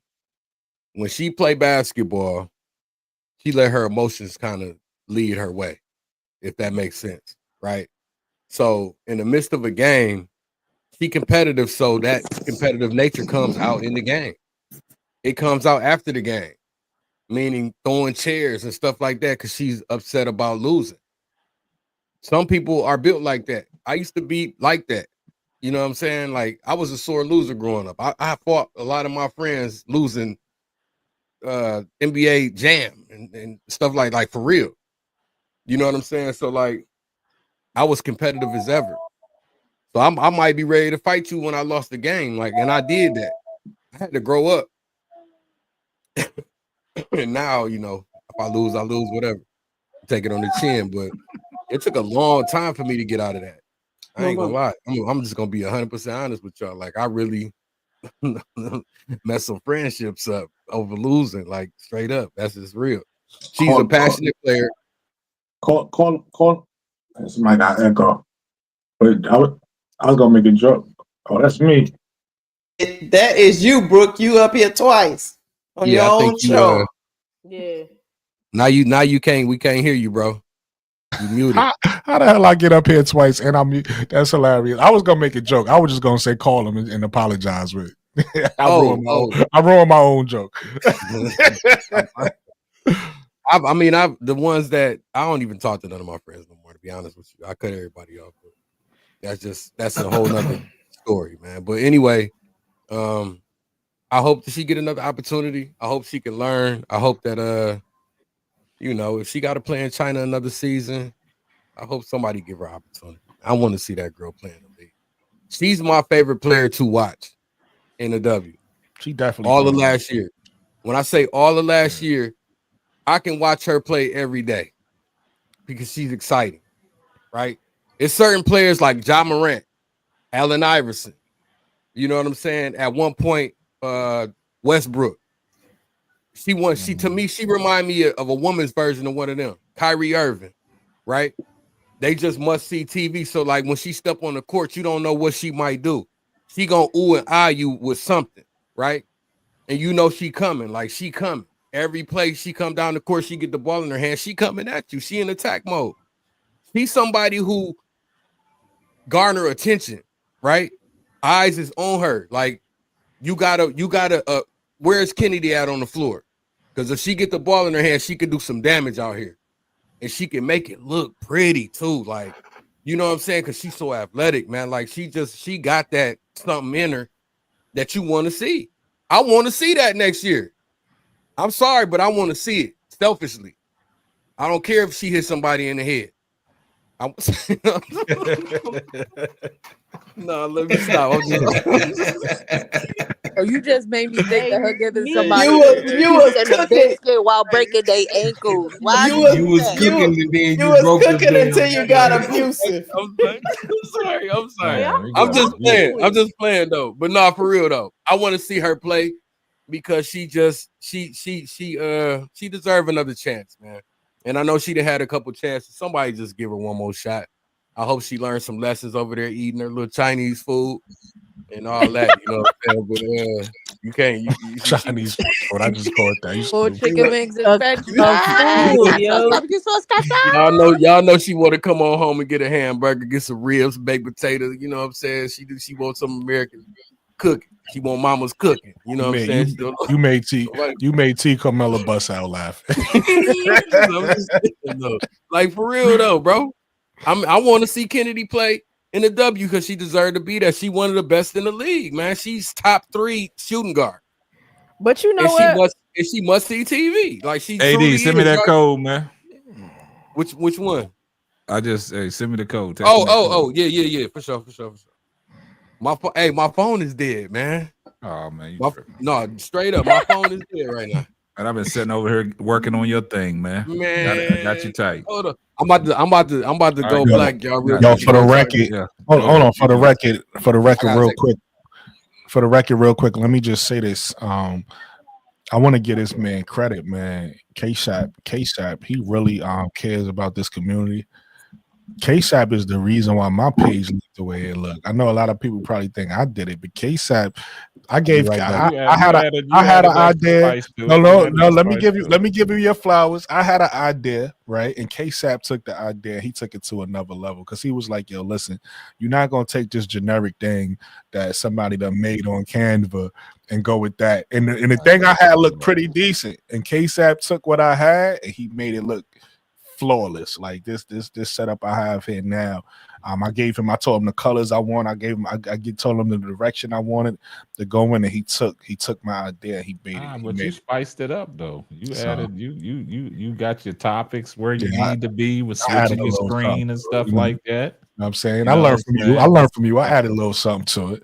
But yeah, like my big brother K-Sap definitely. Claude working. Facts. Now I'm jelly. Nah. I just had to put that out there, Key. Now I'm jealous. K-Sap, now I'm jealous. And you don't even gotta be jelly because he do it for all of us. Cool. You next, Key. I got you. Next. Nah, Key, stop that. You next, Key, man. Key, don't do that. Key, don't do that. I had to break the topic just to give K-Sap some flowers, man. You should have kept it to yourself, bro. You should have kept it to yourself. Look what I'm snitching. And I ain't even in my character. They ain't even in my character, but now I'm snitching. Look what he did for Steady Serv'n. He got Steady Serv'n looking right. Fire. You know what I mean? Now he got fire. Now he about to have looking fire. Now he Claude looking fire. All right. He got me looking fire out here in these streets. You know what I mean? You see what he doing in the background every 5 minutes? His background. Bro, Claude cracking up. Now I'm jealous. Now I'm jelly. All I do is snitches, bro. You next, King. You next. It is what it is. Hey, I apologize. I apologize to all the real ones out there. That's the only time I wanted to do the whole StreamYard off live so we can all get in there so I can share the screen and make everything that y'all need to make. That y'all need. You gotta give his brother some credit, man. Yeah. Okay, well, you need you know what you need to do, K-Fab, you need to set up a day that we can all get on once and until then. I'm jelly. Until then, once a week. I just need some Reese's Pieces out there, goddamn vending machine. I'm literally fighting for my life with the graphics and the thumbnail. He just told us she got a little bit of. Let me hold $2, Keith. Let me hold $2. Oh my God! You don't do that. You want to keep all the money for us. Oh my goodness, y'all! Hey. I ain't gonna let Key do it. Nope. Listen. I ain't gonna ruin your show, Brooke. You got it. Go ahead. No, this ain't ruining my show. This is a family affair, man. Like I said, I don't mind breaking protocol every once in a while, but I try to stay on topic. But if the conversation is good, we break protocol. That's cool. And like I said, I didn't mind breaking it right now because it just was natural. Like he was telling AD, I'm working on your page. I'm getting you right. So it was only right. I'm an honest person. I wanted to tell people, yo, look, K-Sap got like my page looked like it looked because K-Sap put the touches on it. Hey, what did I miss? What did I miss, bro? What did I miss? What did I miss? They snitching on you, AD. What happened? Hold on, what happened, man? What happened? On you, man. What'd he say? Y'all hear listen, AD, he talking about that. He snitched. We didn't know he was doing nothing. He said it. Bro, Claude, off the floor.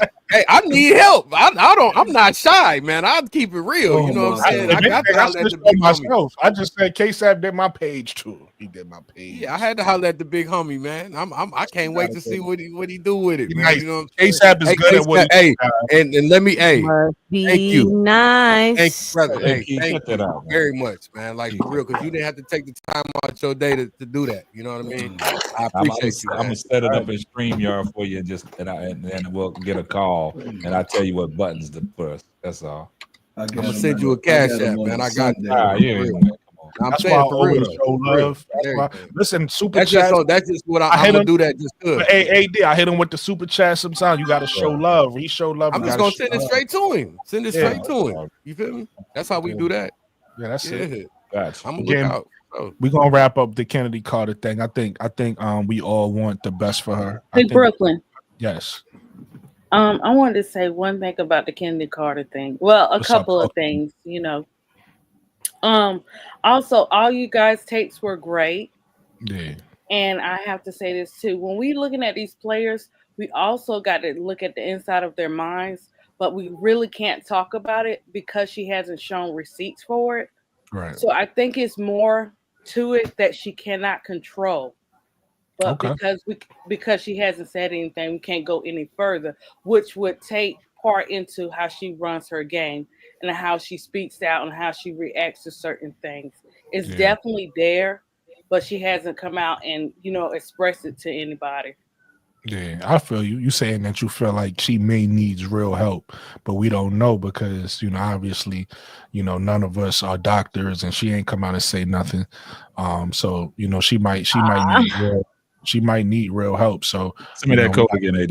We have to give her some grace. I'm with you there, ADP. But I also, even though I think she needs grace, I also feel like she needs to take some type of accountability. Yes. Sometimes when you have those type of issues, and it depends on what exactly it is uncontrollable unless you take certain things forward. Right. So I'm with that's you. why I said we have to look at the inside of the players' mind too when we talk about their games too. It's not just about their. I love it. I love the stats. I love the numbers. I love them being on the teams and stuff. But it's more to the person. So when we look into these particular players, we got to also look at their mindset too. Yeah. Well, you know, I mean, it's out there. If now, guys, if the information is available, if it's not, then yes, you can speak. You're free to speak whatever you want, right? But if it is out there, then we can understand her perspective a little bit better. Not saying she's right at all. Like I like Chennedy Carter, but right is right, wrong is wrong on something. Some things we can say that some things are opinions, But I really think that when we talk about certain players, we have to look at all the aspects, the overall aspect of it, Absolutely. Right. But she's just one of those ones that haven't came out and spoke on it. Right. I feel you. Listen, before you go, bro, Claude, I just want to piggyback off something she said. To your point, ADP. Again, like I said, I still stand on. I think, she's a grown woman. She needs to take some accountability, but I do understand giving her grace. If you take a person like Meta World Peace, aka Run On Test, same thing. If you take a person like Draymond, same thing. These are people who needed to step back and talk to a therapist, right? So sometimes people have things going on where they need extra help. So I do agree with you. Some grace need to be shown, but and still in the case of Meta World Peace and still in the case of Draymond, they still had to take some accountability for their actions, even though they might have had real issues going on within themselves. You get what I'm saying? So I do feel like Chennedy Carter deserves some grace, but I do feel like Chennedy Carter is also a grown woman that needs to take some accountability for her actions too. So I feel what you're saying, ADP. I agree with you. I ain't pushing back on that. Get steady, Serv'n. Okay. So y'all know, it's public anyway. My daughter is bipolar schizophrenic. My 31-year-old. She has 2 children, 2 grandchildren, and just giving y'all a little bit what I know. I know what I know, and when you know what you know, you have to also put your personal aspect of life. So I want y'all to know. Some people got offended, KSAP, on one of the last shows that we did before the season end. I know I think you remember what I was talking about, needing help. Do you remember that? And it was like, oh, you not know there. I never put it out there, but I've been dealing with my daughter, bipolar and schizophrenia for 4.5 years now. She's 31 at this time, and when she gets locked in, she can't get off of it. She in other words, to say what I'm trying to say is that she own what she own once she get locked in on anything or any. If she feel like that you're treating her wrong, or she feel like any resentment, or she feel like that you're telling her no, and she keys and horns in on that, because she done been all over social media saying certain things. You got what I'm saying? About her mother in particularly, and her siblings. Not so much me, because I'm soft when it comes to that. She got to have some type of place. Not that I excuse her decisions, excuse the violence, excuse, because she can get violent. She can see one of her sisters and she wanna fight them just because she thinking that they saying something in their head about her, and she ain't heard. You ain't heard nothing, and they ain't said anything. Just the way they look. So when I see certain things, y'all, I'm just being honest from a personal aspect. I know y'all didn't know that, but just a little bit knowing about your big brother. I deal with my daughter, making sure that she's in a best situation of mental health. I also had a nephew that I raised that's bipolar and schizophrenic. So it's just not just my daughter, it's my nephew that I raised, in my house. Dealing with that mental health thing is a very, very serious thing. Facts. And me, myself, I'm a sore loser too, AD. I was a sore loser pretty much all my life. I don't like to lose. I don't. That's why I don't gamble. I don't throw dice. I don't gamble.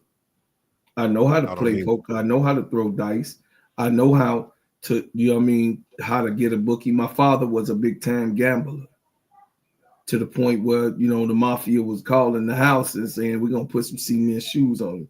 I'm just letting y'all know me personally. We in Chicago. Yeah. So, it is what it is. So, I would say that Chennedy, I hope if that's an issue, she gets some help, and the people that you have around you, right, doesn't not always have the best information for you, right? Mm-hmm. Right. So, even if it's your mother, even if it's your father, even if it's your cousin, even if it's a sibling, sometimes people they looking at her as a money tree, actually. Not specific people pointing them out. I know her father got a lot of love for her and cheering her on, and definitely talks about how he wanted to develop a good product. When they had that when she was talking about her father, in aspect of how he was training her up on how to dribble, tennis balls in the grass. So my whole thing is, I'm gonna land my plane. Talking about Chennedy is hard wrenching for me, because I think that she's a very special player. I think that honestly, I think that she is the second best shooting guard in the whole league, me personally. Meaning that not just shooter for as they talking about threes, but I'm talking about the Allen Iverson aspect. Yeah. You know what I'm saying?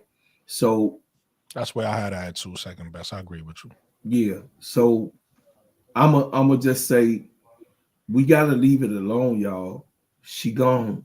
She gone. She laid her own bed too. Like I tell my oldest daughter, you know, sometimes you have to take responsibility.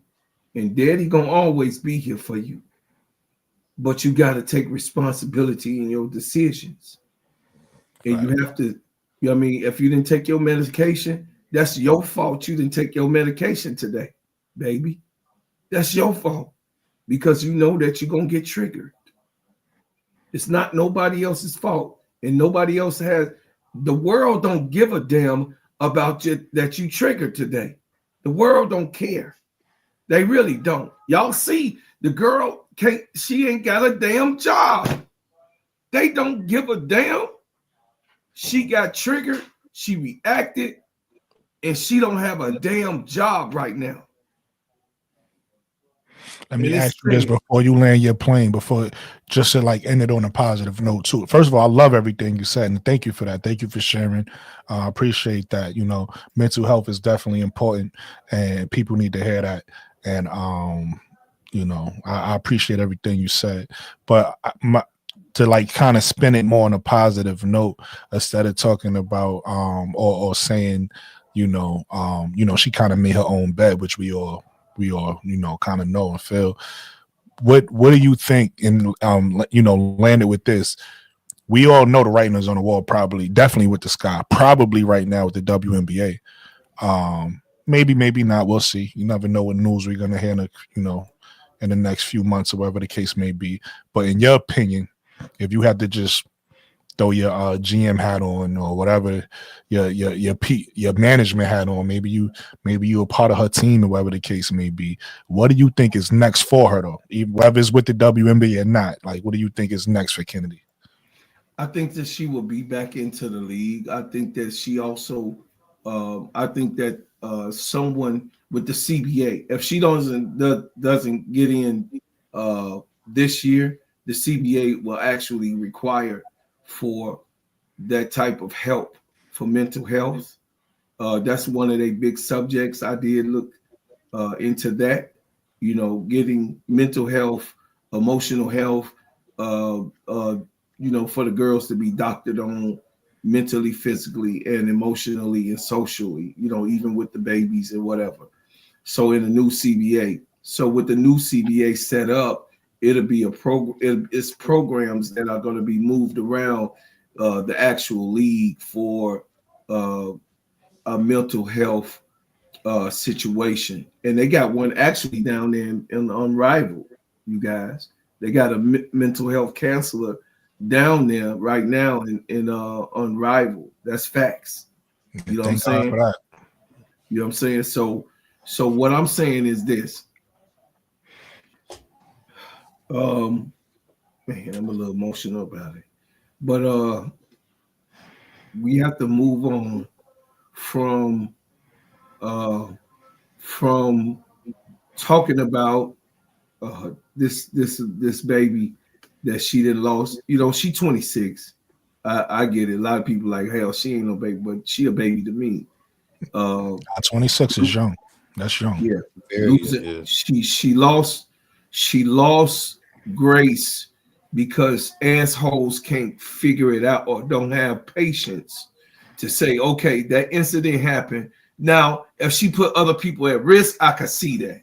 I mean, throwing a chair, yeah, somebody could get hurt. That's serious. I mean, on my visual. Yes, but she didn't throw the chair to let y'all know the business, what I know. She didn't throw the chair at somebody. She just threw the chair out of frustration. And it put a hole in the wall and also bent up one of the lockers. Okay? So y'all know that. I do know that. Okay? But So people that were close or persons that were close said something. Like, you know, just like if one of y'all throw a chair and I'm by the lock or whatever, you ain't throwing it at me, but I'm like, man, this shit almost eat me. You know what I mean? Just out of frustration, because they done lost. Everybody feel bad. You know what I mean? It's gonna be shit talking anyway, and then an explosion go on in the locker room, back and forth.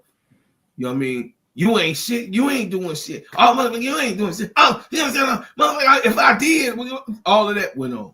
You got what I'm saying? So, you know, I'm gonna get up off of this real fast right now. It's emotional. It's an emotional subject for me, and I think that, you know, a lot of people don't know when they talking. They don't know who they talking to, because I go through this every day of my single life. You get what I'm saying? If she gonna have a good day today, or she gonna have a bad day when my grandkids come over, if she feel like, you know what I mean? I mean, so it's a serious thing, y'all, that has to be attended with. I don't think that Chicago was the right place for her anyway, because they can't deal with physical problems. You got what I'm saying? They don't have a facility. So no, I don't think that she should come back this year. I think that she should go ahead. She done made over $1 million, like $1.3 million over in China right now for the signing she just did. I think that, you know, if she tries to come back now, it'll be like, oh no, we ain't letting her in, or just wait till the CBA come. There's other things and benefits there. Everybody get to choose their team. It's gonna be an expansion of 2 more teams, so it's gonna be a job for her. You know, I wouldn't even want her to go through the frustration at this point, unless it's a team that say, hey, we'll take that on, that got those type of facilities to take care of her, and that's it. Now I'm gonna flip it. Let me just say this one thing. It still to me reflects bad on the WNBA, because as an association, if they felt all that was going on, like we've been talking about, that maybe she needed some help, it was there. It was there. They were supposed to give. It was their responsibility to give her that help, because what's that boy name? The boy with Draymond Green choked out Rudy Gobert on national TV, and they suspended him and made him go talk to somebody. Yes. And he playing today. Yes. So I don't understand how as an organization you talk about all these programs, and you pro this and you pro that, and you're an advocate for this, that, and the third. But when players have issues, then you just leave them out to the wolves. Even my job, and I'm pretty sure y'all job do too, have somebody you can call and get some help if you need some help, if that makes any sense. But to just act like she the only one that went to the left, because Courtney Williams run up on people a couple of times. Man, we could sit back and name names if we wanted to. Courtney Williams, Skylar Diggins, Diana Taurasi. Come on now. Yes, like yeah. So it's a bunch of crash outs in the WNBA. You know, look, I understand the mental health part of it, because trust me, I've dealt with it myself with my own kids. Brittany Griner. I'm sorry. That would just pop in my head. I'm sorry. My daughter is a social worker right now in the school system, so trust me. You muted, K-Sal. We didn't hear that. I feel like you was causing confusion too, but you muted. I said Bob Knight through the chair. Oh yeah, absolutely. So all these things but it is up to, it looks really bad on the association, well, the WNBA, to me, that you didn't put anything in place. You just seemingly blackballing this person for having an argument or getting frustrated or upset in the locker room. I mean, I don't know. It's got to be more. I have always said this, K7. You know I have. It's got to be more than just throwing a chair. Come on, man. How many chairs been thrown? It's got to be more than that. You got to something you're not telling me because it can't be just that. Because, like I say, Draymond Green choked the shit. Okay, on live TV. That's that Saginaw came up out of it. Yeah, I'm gonna keep it real, man. He even said when he went and looked at the clip, he was like, you know what, maybe you know what, Serv'n, I might need to go talk to somebody. I might need to sit down with somebody. I might have to go and do that. I might need to go and do that. So I think it's a bad look for them too, because no matter what happened with Caitlin, with all this stuff that went down, it's still gonna be a stain on this WNBA because she's such a good player, AD, that they're gonna keep talking about it because it's like you're not telling us enough to make us be like, okay, did she run up on Jeff P and grab him by his collar and told what is it? I need some answers. Right. So I think she's too good to be sitting at the crib. Yeah, I need some answers ASAP. I think she's gonna get signed this season though, y'all. I think it's gonna be late, like real late into the, getting when things about to really take off in the season, about to start. Somebody gonna give her opportunity. Like, I think so too. He had hit the nail on the head with that one. That's just, I agree with, what she was saying with that. And I get the accountability. Suspend her. Do whatever you need to do, but don't put her out the league. But it's not gonna be for a lot of money either. It's gonna be for some. Yeah. But it's gonna. But y'all gotta understand. So I didn't mean to cut you off, AD. Go ahead. No, you good. No. Finish. No, I was just saying it ain't gonna be for a huge contract, and it's going to be not for a huge role either. It's going to be for like come off the bench type role if she accepts that. Right. Obviously, she's gonna have to accept it, but that's the type of contract I think she'll get. And if it's important to her to change her image and change the things that's going on, and for her to really have a spot in this league, then she got to swallow her pride and start from scratch and work her way back into the good graces of the league, man, and people taking a chance on her. I think she's worth it. Crazy. You know what's crazy, AD? Everything that you said is true, right? But there's going to be more stipulations to it. It's going to be all kinds of clauses in that contract. It's going to be something like a behavior clause. You can't show the ref up. You know what I'm saying? You can't. It's going to be all kinds of stuff. You know how they get incentives? Free text and yeah. You know what I'm saying? If you get a text, that's so crazy. But Keisha, I mean, I hate. It's hard to talk about this Chennedy Carter situation because it's unfortunate. And just like what Bro Claus said and just what ADP said, it's just a hard situation to talk about. But like Brooklyn said, when are you going to take accountability? I get it, but throwing a check? I know, but it wasn't that. We all more than that. That's all I'm saying. But look, like I said, when we did that live long time ago, when they brought up the situation where she got that award overseas, I didn't know the reason behind it because I never knew that the previous year she was over there, she was getting in fights. She was showing up. She was getting into it with the refs. I never knew that. See, all that stuff started coming out. Like I said, what they'll come out in the wash will come out in the rinse, man. And we learned a lot about Chennedy Carter in 1 year, man. And also piggybacking off that too, to Lakeisha, you got to think, because you brought up a great point earlier, saying that at your job you can't just go act a fool at your job, right? So I didn't know what Bro Claude just said. I learned that's news to me.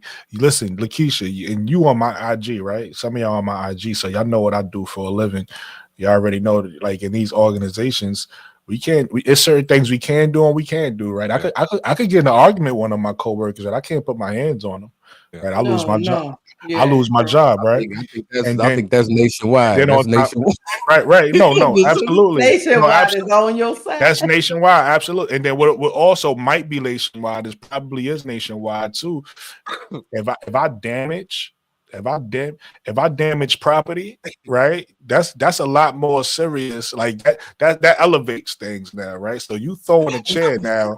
You throwing a chair that put a hole in the wall, and then in the locker, I can see how Jeff P is like just steaming now. He's just.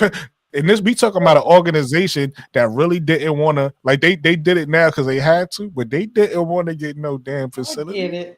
They didn't want to spend no money. Just because you brought this up.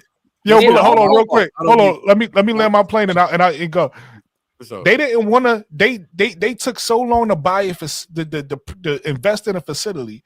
They don't want to pay for no damn hole in the wall. It's a hole in the wall. They don't even want to pay for that.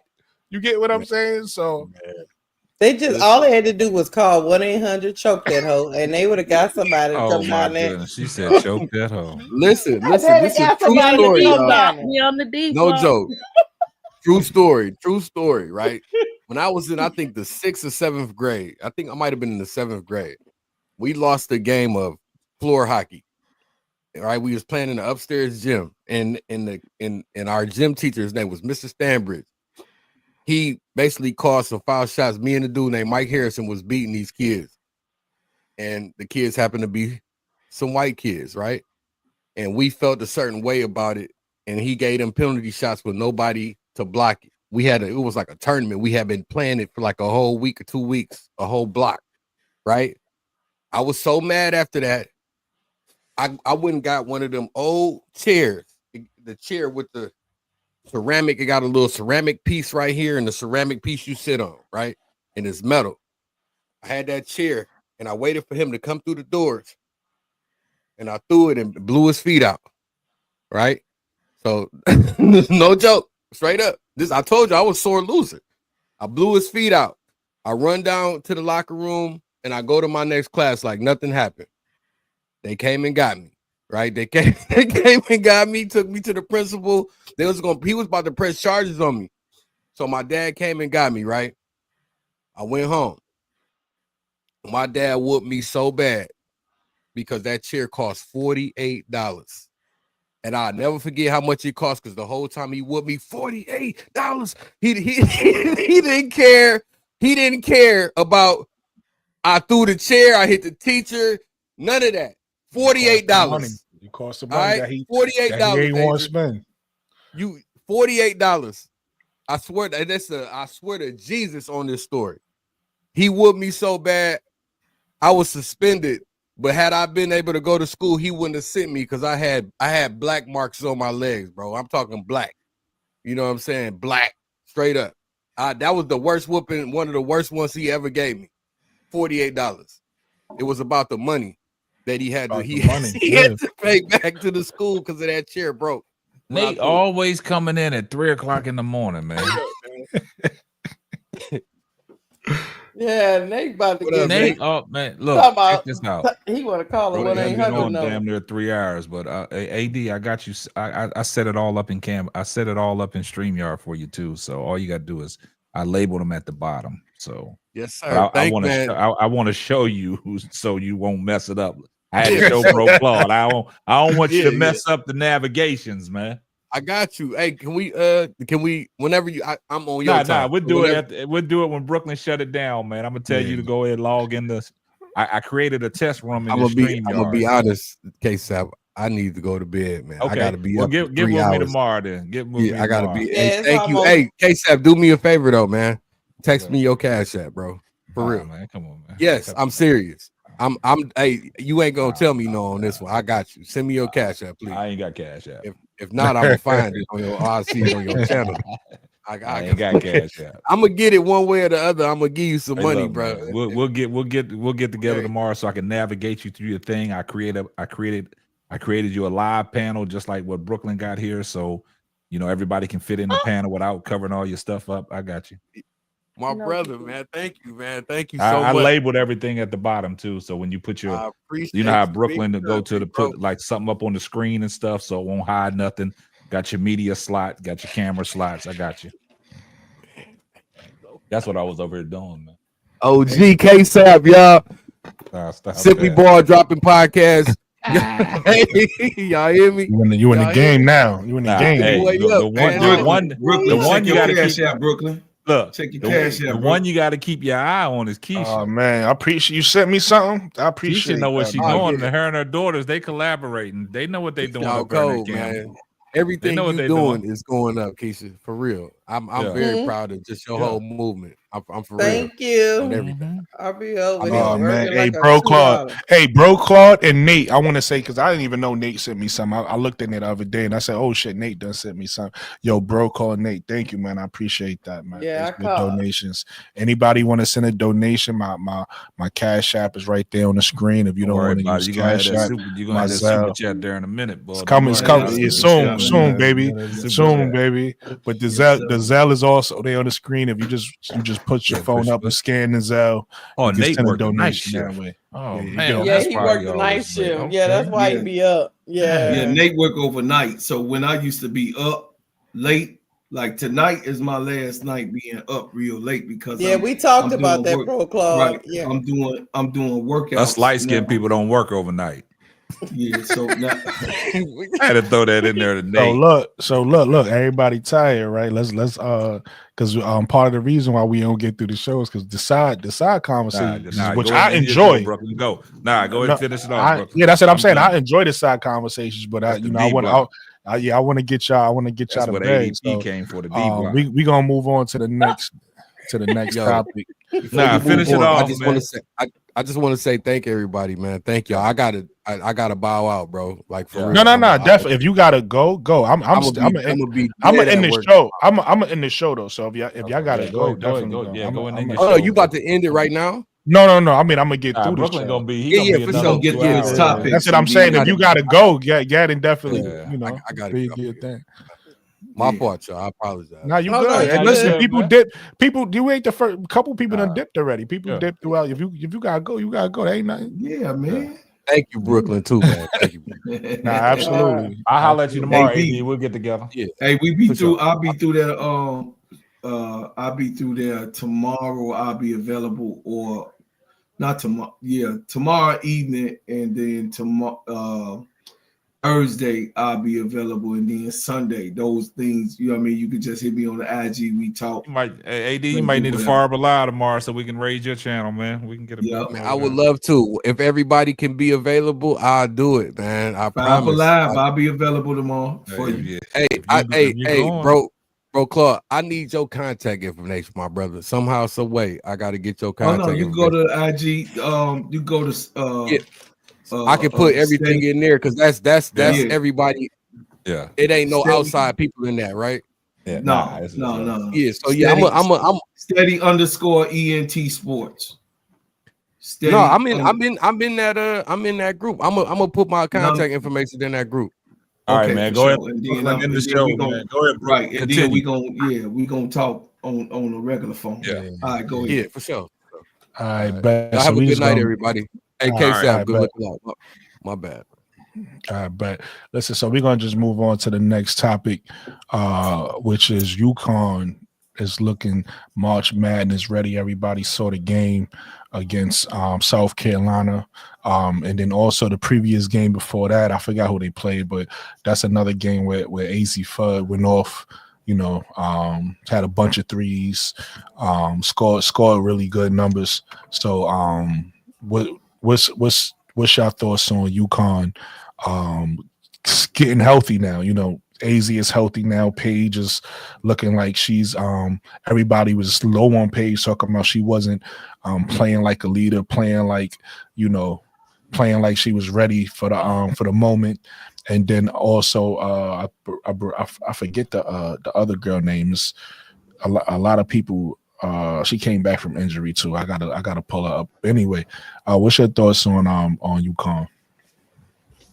Oh, they look good, man. I mean, they like talked about earlier. As long as you catch your stride at the right time and get all your injured bodies back and start clicking at the right time. Because I like I said, I've been on record to say, man, I just thought if AZ Fudd was available against Notre Dame, the outcome might have been different.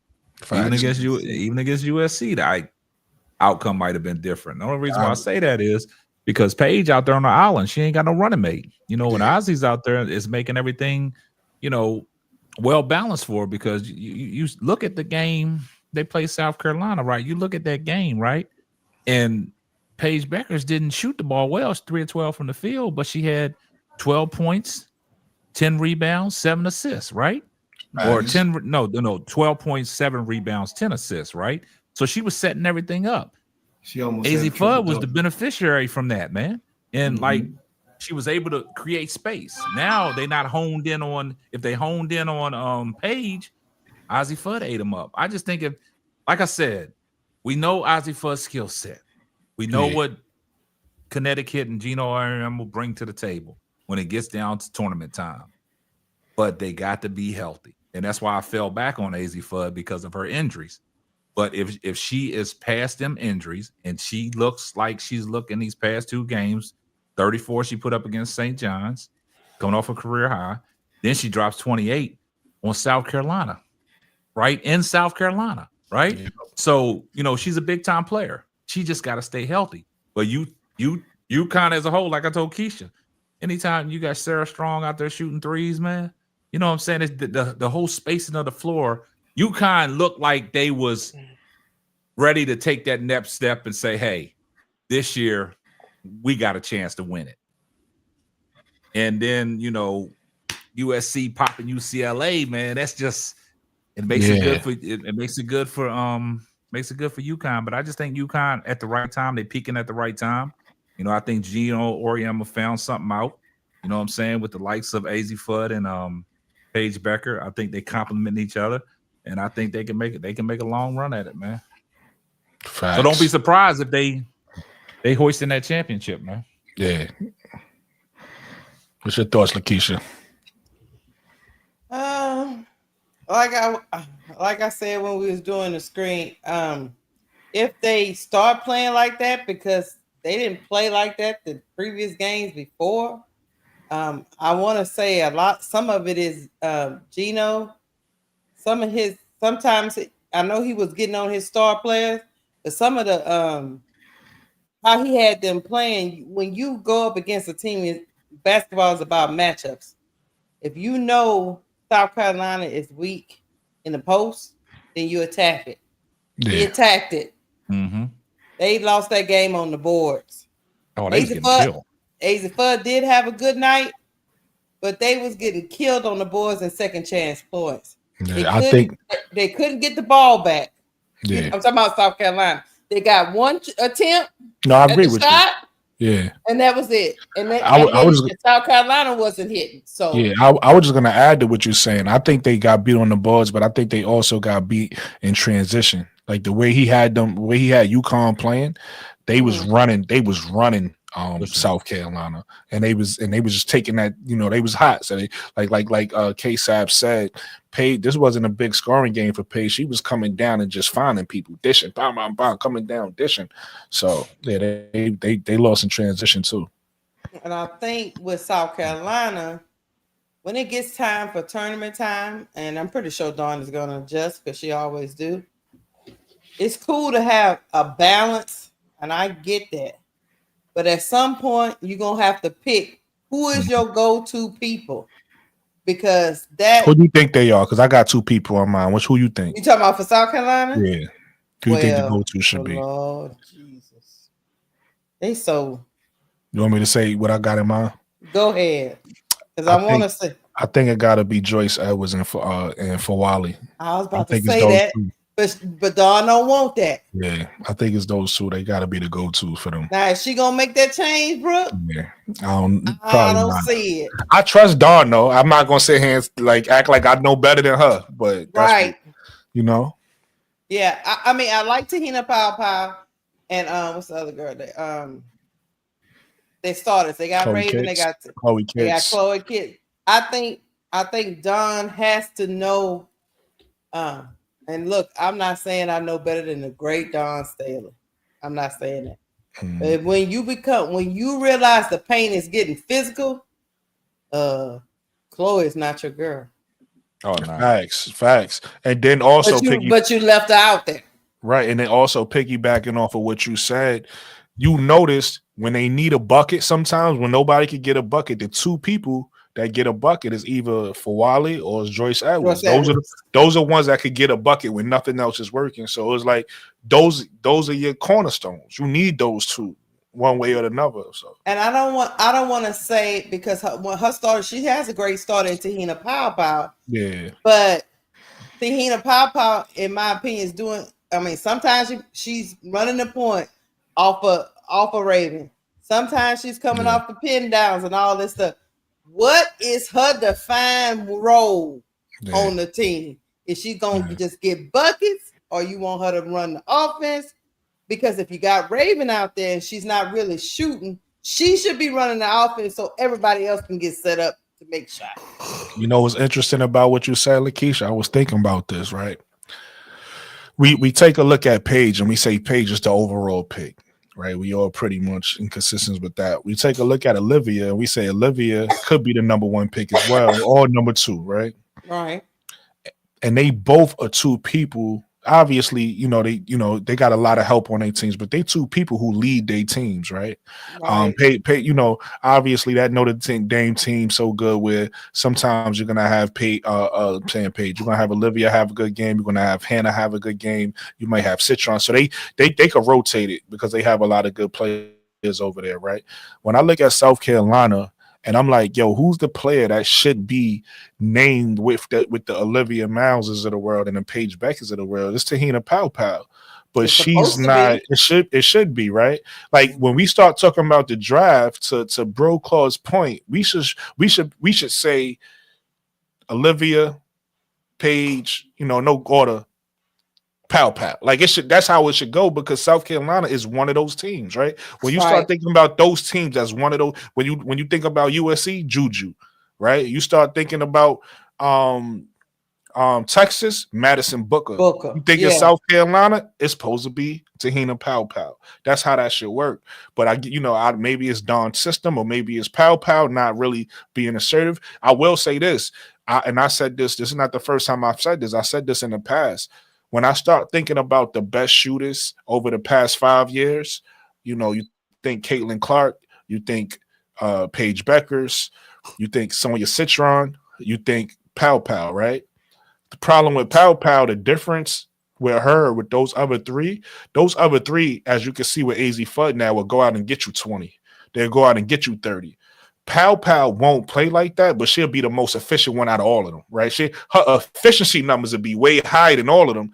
She'll have 15, right? She won't get you the 20 and 30 that the other ones will get you, but she'll have 15, 16, but that 15 and 16 will be on 60% 3-point shooting, right? Like it'll be a crazy efficient number or whatever the case may be. So Pow was in that caliber of shooter, but they just do it differently. And I think Pow need to start being more assertive and having those big games just to put her name, just to start to show like, hey, I should be mentioned when we start talking about, because right now, even AZ Fudd, people talking about her stock rising, right? AZ Fudd stock was low because of injury. But everybody see if she healthy, people like, yo, AZ a lottery pick. We should be talking about Te-Hina like that. But here's the problem, bro. Just like that game between USC and UCLA, this is probably just a little knock on Te-Hina Pow.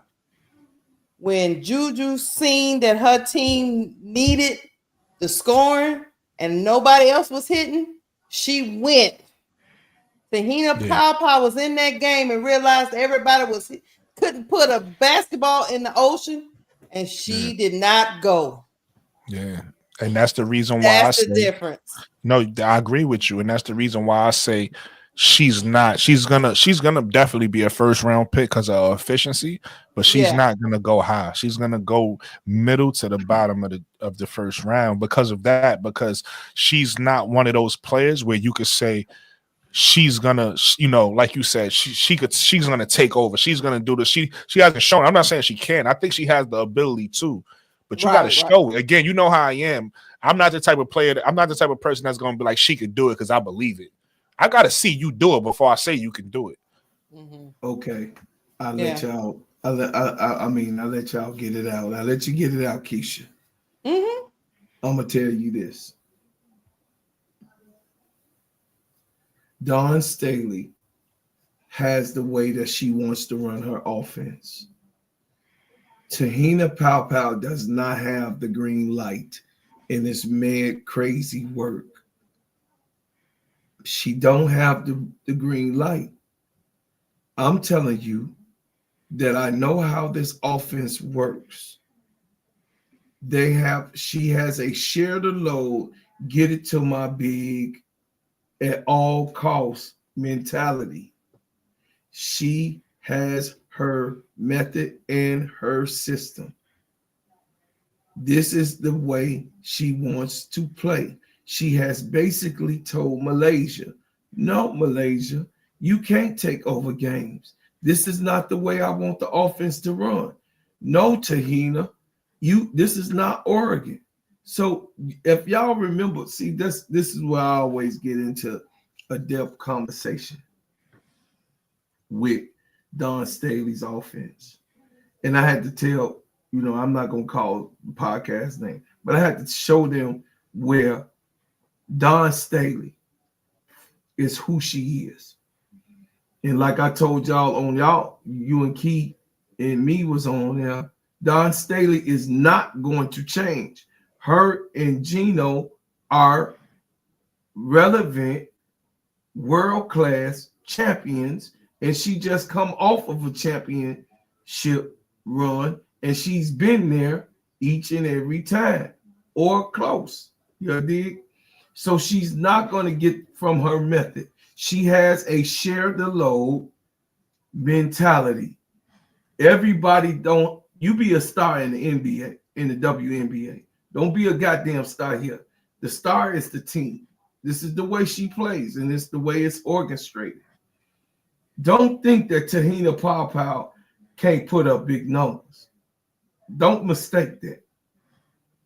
And now, as a senior, she then switched her to a semi-point guard. So she played a 1 and a 2. She's no longer a step and a catch and shoot player, which is new. She's a combo guard.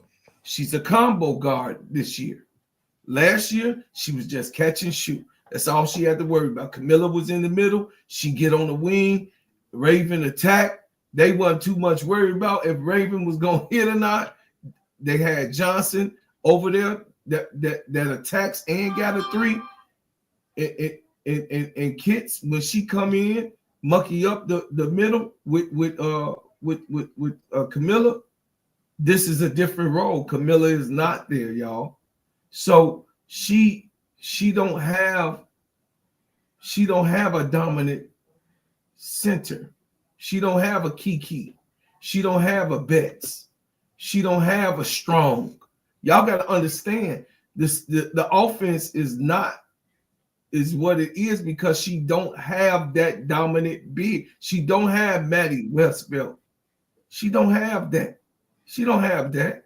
Bro, Clark, can I give you some? Bro, Clark, can I give you some numbers? I'm finna be done. She don't have a Mero. I don't care what the numbers is. I'm talking about. No, I just want to ask you a question once I give it to you. That's all. Yeah, go when ahead. You have starters, because I understand what you're saying about Dawn and Dawn's system, but I don't think Dawn wanted her system to be like this on Sunday. I'm gonna tell you why. Chloe Kiss is a starter. She had 6 points. Mm-hmm. Fagan is a starter. She had 4 points. Not Camilla.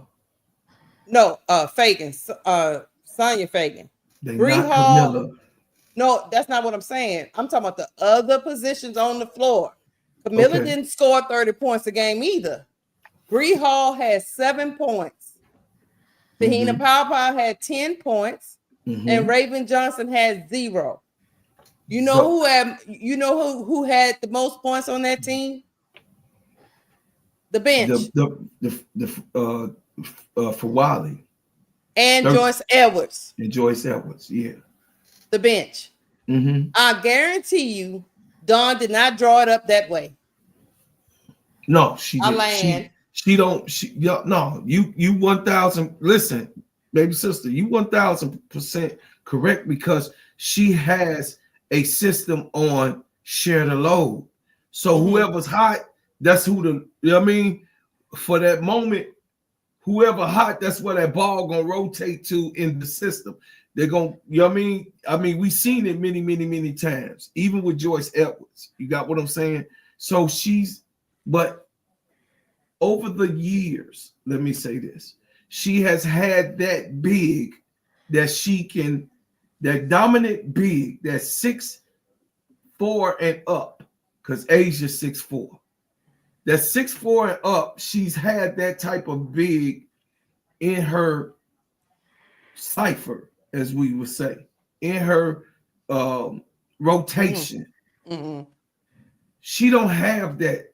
Even Joyce Edwards is Joyce Edwards, but she young. This is her. They fighting for a chip, and she's not. I agree. I'm not interrupting. I want you to keep going. I agree with you. I disagree on one point, and that's the she young point. And the only reason why I'm saying that is because Sarah Strong is this. They both in the same class, and she doing what she doing in or Uconn. So I feel like Joyce Edwards could do it. Everything else I'm not disagreeing with. That's the one thing. But yeah, keep going. Yeah. But Joyce Edwards is Joyce Edwards. She not Sarah Strong. Okay, I ain't mad at you, bro. Get it, John back. Get it. What Strong. Hey, I'm gonna get in my bag. Sarah Strong is Sarah Strong. Put it down. Urgent. Jump shot, 3, midi, underneath the bat. She a bully as a freshman. That's not Joyce Edwards. Okay. All I know is Fagan better she better watch her back. And you right. Because 4 points ain't gonna do it. I'm upset. I'm looking for a solution. But I am a Gamecock fan for years, which you know that, Sister Keisha. Yeah. There's no way of how this system, for Wally had to buy in. This is why they as far as they are, because she wasn't buying in. If y'all remember, she wasn't. That's why they were losing. You got what I'm saying? And they would have to come from behind in games. For Wally did not buy in. So by her not buying in the early part of the season, now it's kind of hard to give. It's hard to give a good look at what the offense can actually give you, because Raven out there not being aggressive.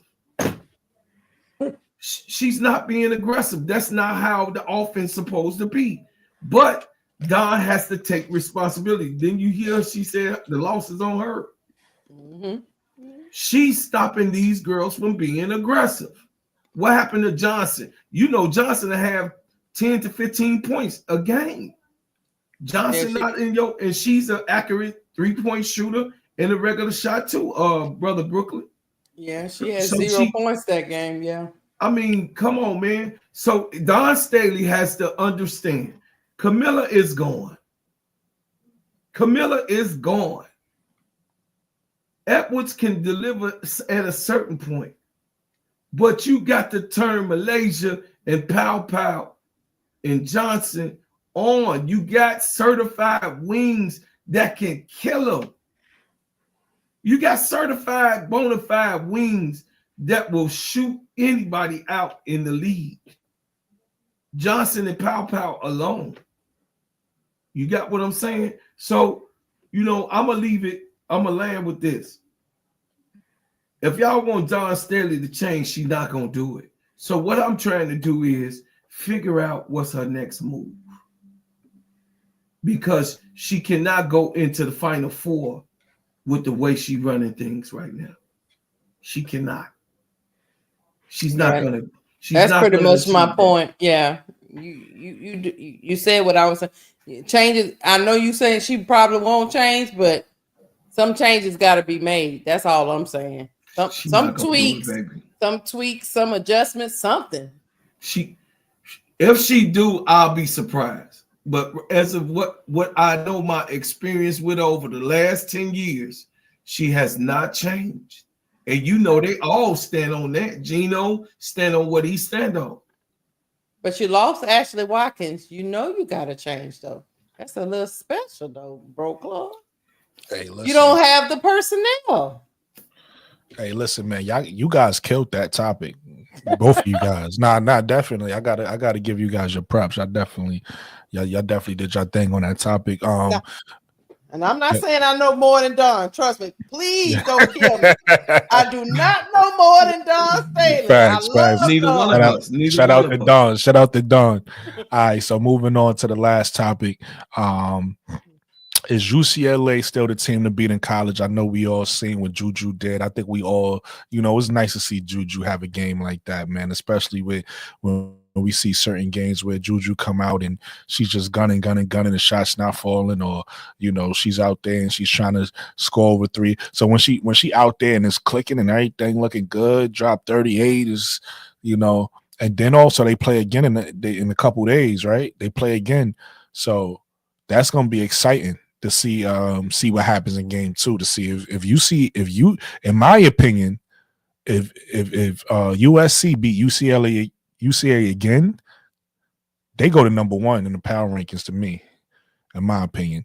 But what you guys thinking? What you guys think about UCLA? I was not surprised that they went down to USC.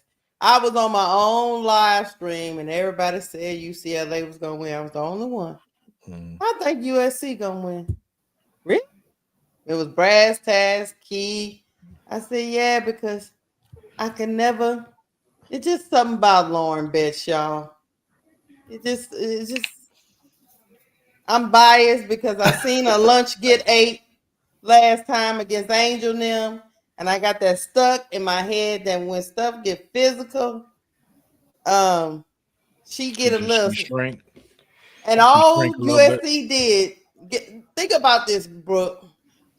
USC put a big on her, a non-shooting big, just to muck up the game. Kick that thing out to Juju, who was on the heater. That's all they did. Most of that game was just a Juju show because Kiki Arafan, I don't know what she was doing. I don't know what she was doing for 3 quarters. In that 4th quarter, she came alive. But before that, I think she was like 0 for 10 or some crazy stuff. But I think the thing they did do was USC, they put them 2 bigs in the paint, which was Kiki and that other girl, I think it's Marshall. She don't even shoot. She couldn't even make free throws. She couldn't even make free throws. Yeah. She was just down there to make it hard on Lauren Betts. And then the rest of them, once they couldn't dump it down to her at a alarming rate, once they was in those passing lanes and couldn't get that ball down there to Betts to dominate because she is 6'7", they were having a hard time. They let one player do them in. That calls for alarm. That's all I'm gonna say. Hey, I love to see it too. You're right. One player did them in. This is the team listen, maybe because I've heard different takes. I'm gonna say I thought this is a team that I thought is the front runner to win a national title. Me too. So for you to have, like you said, Lakeisha, to your point, for you to have one player, not even a team effort. It was a team effort because it was a team effort to get Juju the ball, but for her to but for her to like you said, just go out there and do what she did, one woman show. It was nice to see. It was nice to see. And listen, like I said, I'm excited for the next matchup to see what happens with that. I'm rooting for USC to win again. I'm gonna just be clear. I mean, what happens if Chennedy Smith and Kiki Arafan were on? Yeah. It's gonna get blown out. They're gonna have to be on next one because you already know they're gonna throw everything. They're gonna throw everything at Juju in the next one. So they're gonna have to be on. Juju was by herself. Now, what if Chennedy Smith and Kiki Arafan stop missing layups and stuff? Well, where UCLA gonna be? Yeah, and Juju was. I don't even know how you defend that because Juju was just coming down behind a 3, just. I don't even know what type of defense you put on that. No, she was like Cheryl Miller is here. She was everywhere. Defensively is what was very impressive to me. She had like 8 blocks. Y'all just let Juju run up in there and just knock y'all the ball out your hand. Come on, man. They was in Juju house. They was in hell. That's what they was. They was in diabolical hell. They was in Juju house. So my take on it, I don't drink the UCLA Kool-Aid. I don't even like the LA water. I don't drink it. I don't buy it. Crazy. Kiki and Betts need one more year. Next year, I think that they are going to be the winners next year because they the juniors right now. And then you got to think that's going to phase on to the next year. The only one that's leaving is Janai Barker. So Janai, hopefully we get her. Hopefully we get Janai Barker. But anyway. You like Janai Barker, I feel you. Oh, you know, man, she got flavor. She got flavor. I like Janai Barker. She a dog. Yeah, she a dog.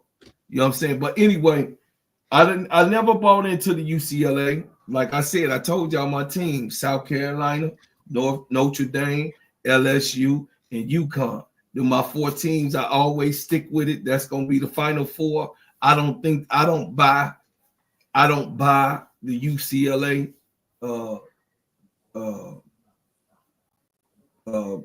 lockdown number 1 cadence, but Notre Dame is number 1 for everybody that's watching. I know y'all probably do. Notre Dame is number 1. They are right now in everything. I said it was gonna happen in November, and it happened.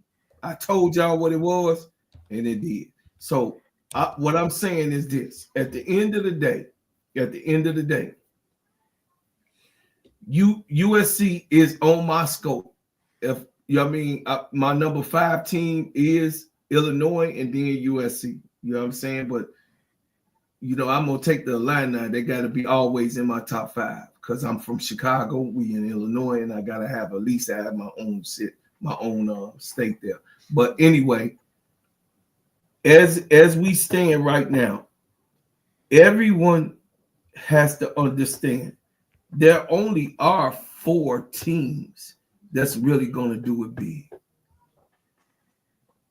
It's only 4 teams: LSU, South Carolina, Notre Dame, and UConn. We ain't looking for nobody else. And the reason why you ain't looking for nobody else, this is the reason Tennessee gonna come in and beat all types of ass. This is the reason that Texas is gonna beat all types of ass, because you ain't looking for them. They coming. You ain't looking for those 2 teams, Texas and Tennessee, but they is right there. They right there. And they gonna put some belt to the ass to them top teams that I just named. They gonna put some people out the tournament. Yeah. Hey, I already know this team ain't there this year, but give them another year. Vanderbilt gonna be there in another year. I'm gonna say it here next year. They probably. Oh yeah. They gotta get some more. I hope so. Anyway, I like them girls over there. I did this special on. Yeah, I saw. Michaela put up 55. Yeah. Michaela put up 55. I always gotta shout those girls out. Shout out Michaela Blakes and shout out to Camille Pierre, man, out there in Vanderbilt, the Commodores. They need some. They need a couple of more. They need some. Yeah, they need some help. They got it's another girl out there too. I can't think of her name. I think it's Moore or something like that. I can't think of her name on top of my head. She's good too. I just want to give her some credit. She's a shooter. But yeah, shout out to brother Nate. Bro, Nate, I'm about to get up off of here, y'all. Listen, y'all. We wrapping up. We wrapping up. But I think you never drunk the UCLA Kool-Aid, bro, Claude. I can't listen. I can't do it. I can't. You want to know what it is? I'm, of course. Listen, I'm not saying how good or not good Lauren Betts is. The girl 6'7". You girl 6'8", 6'7", whatever you want to call it. No. I'm just saying. I don't think y'all said anything wrong. I'm not disputing. I'm just saying for me when I look at her, because obviously I agree with you guys. I see her go up against Angel, and we already know Angel is a dog, so we already know that. But she's still, you can't teach size, right? She's still the size she is, so she's gonna definitely be a problem, just because of how big she is. And then the girl Kiki Rice, I like her. She might not necessarily be playing I like her too. to the highest. Yeah, she might not necessarily be playing to the highest level right now, but I think she's one of the better guards No, I really like her in college. Yeah. So outside of that, I like Janai Barker too. Can't forget about her. But outside of those three, I don't know much else about what's. I know they got the little 5'4" shooter, whatever. You get what I'm saying? Whatever. You know what I mean? Outside of that, right. I don't really know much about what they got going on. Running around there like Dana playing that defense. Exactly. They gotta. Hey, when you small, they gotta throw a name on your defense because you're really not playing no defense, so they gotta make you feel good. You're pesky. You're pesky on DA, whatever. But because of Kiki, because of Lauren's size, and because they what Barker brings to that team, I did feel like, and then also with their undefeated record. So sometimes it's your year. You get what I'm saying? Sometimes it's just your year. So I looked at you I'm not saying I don't necessarily. I'm not saying they all the way off now, but USC just made them look human. They made them look human to me, right? So I still, they lost again. Mm-hmm. They lost. Yeah, again? they did. Okay, yeah, they did. See, let me go look them up. I think they lost to. No, they just lost again. See, I didn't know that. Who they lose to? Hold on. Somebody in the chat did say they sat bets down. So that game after that. Yeah, what's that all about? I see it. That's what I'm talking. I ain't got time for UCLA. What is you setting people down for? What is wrong? Okay. Yeah. So I say all that to say again.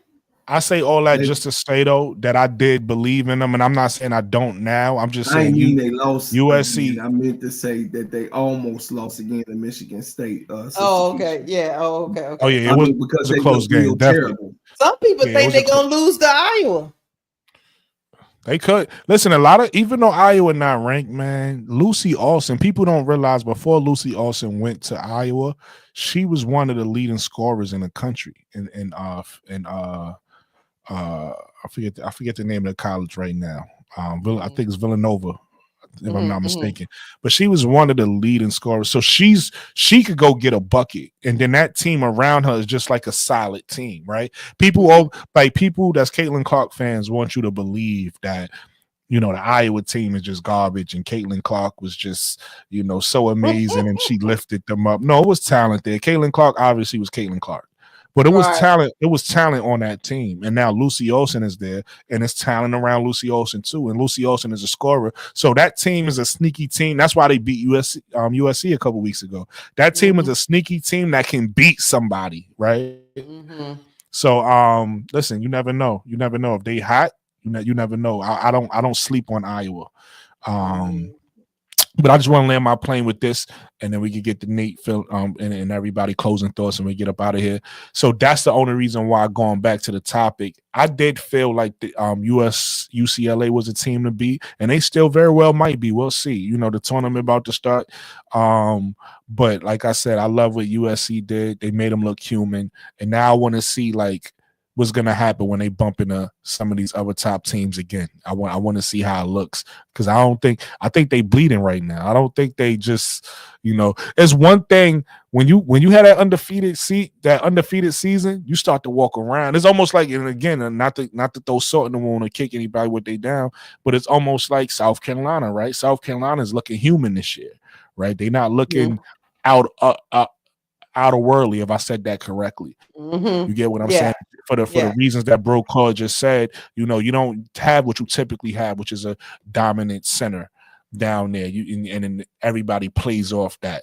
This is a team that has to play differently. So now you look different. You look human. So now that USC was able to do what they was able to do, and like you said, Lakeisha, not only did they beat them, Juju kicked that ass. You get what I'm saying? Juju really kicked that ass. So it just really made them look human. And I'm excited to see game 2, and I'm gonna just land my plane. Did you see that box, that stat sheet? Like, come on, one person? Yeah. Okay. Nate? So what was the question? I was driving. I was in case that talk trash on the way here. Is UCLA the team to beat in college? Are they still the team to beat? Because remember, they was undefeated for the whole season. So are they still leading? Are they still the team to beat if we start thinking about a natty? For the natty, I would say just because it proved so difficult to beat them. But at the same time, right now it's UCLA and I think Notre Dame because it's not how you start, it's how you finish. So if UCLA start tripping on a way to March Madness, it can be pretty difficult getting through those, through their bracket. But if Notre Dame has won 18 in a row.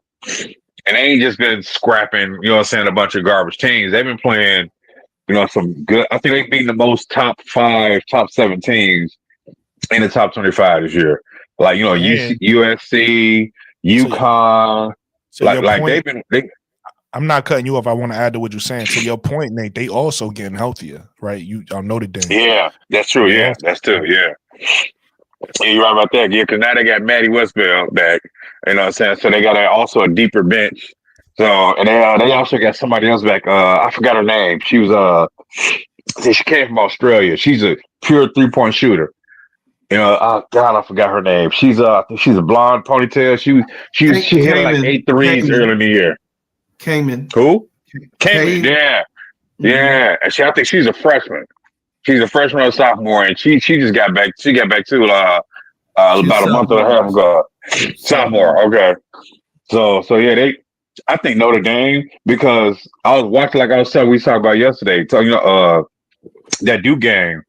I was watching it because that game they was grinding off like for the first 2 quarters, man. It was tough defense, and Notre Dame she just like I know I was just out coaching everybody, and she has the team to do it. She, like Bro Claw was saying earlier, she got bought in players. You got to have the players that's bought into the system, not halfway, not most of the way, all the way. And all her players are fully bought in. So I think Notre Dame is the team to beat because UCLA was on this natural high. Like, yeah, we beat South Carolina, even though they ain't got no bigs, Right. That's cool. Yeah, you know what I'm saying? They ain't got no bigs. Ain't no Camilla. Watkins is gone. So, you know what I'm saying? Because she was like just getting back when they happened. In fact, she wasn't even playing that game either. Because that was like the 4th or 5th game. Did Watkins even play that game? I don't think so. I don't think so. I think she was coming off. You remember they had her like kind of from that incident. Easing in, yeah. And once the incident got cleared, then she started playing, and then she got hurt. Facts. Yeah. So they beat her, and that's why South Carolina looking so human because they don't got no bigs. I mean, Nadal Tech, she's just coming. They kind of easing her in. She's like 6'5", I think, but she really doesn't play. So, like Bro Claw was saying, Dawn has a certain system, and I can see Pow like exploding when she gets to the pros. When they're like, "Hey, you go shoot," and she has a spread out floor, and it's more like, "Oh, I can just shoot. I got green light. Oh, okay. Well, let me throw these shots up there." So I think Notre Dame is the team to beat because UCLA, USC exposed UCLA's weakness. And if they not hitting all their shots, they're the team, they can be beat. Because we can just say, you're not gonna hit that. I'm gonna sag and make sure you can't even get the ball to her because you can't. If you isolating Lauren Best and you doubling on her, like what happened with the Sky, they had no shooters, so they just kept triple teaming, double teaming Angel and Camilla. There was no offense. Couldn't even get her to pass, especially you get no point guard. So if you can't, you gotta isolate and make sure you got good defenders and make sure you keep making their shots tough to hit, and you got somebody that can at least make it somewhat difficult for Lauren Best, some type of big. Well, Notre Dame got that 6'6" big. Well, she ain't got no hands, but she's 6'6" and she big. Hey, you 250, just get in there and just foul her. Do you think she got? Hey, just smack the mess out of her. You know what I'm saying? So I think Notre Dame is the team to beat. Facts. Good points. This is a great show, guys. I appreciate everybody for coming through and supporting the channel. Hit the like button. Dang it, every time I just be getting. Hey, listen, I made sure you got up here, man.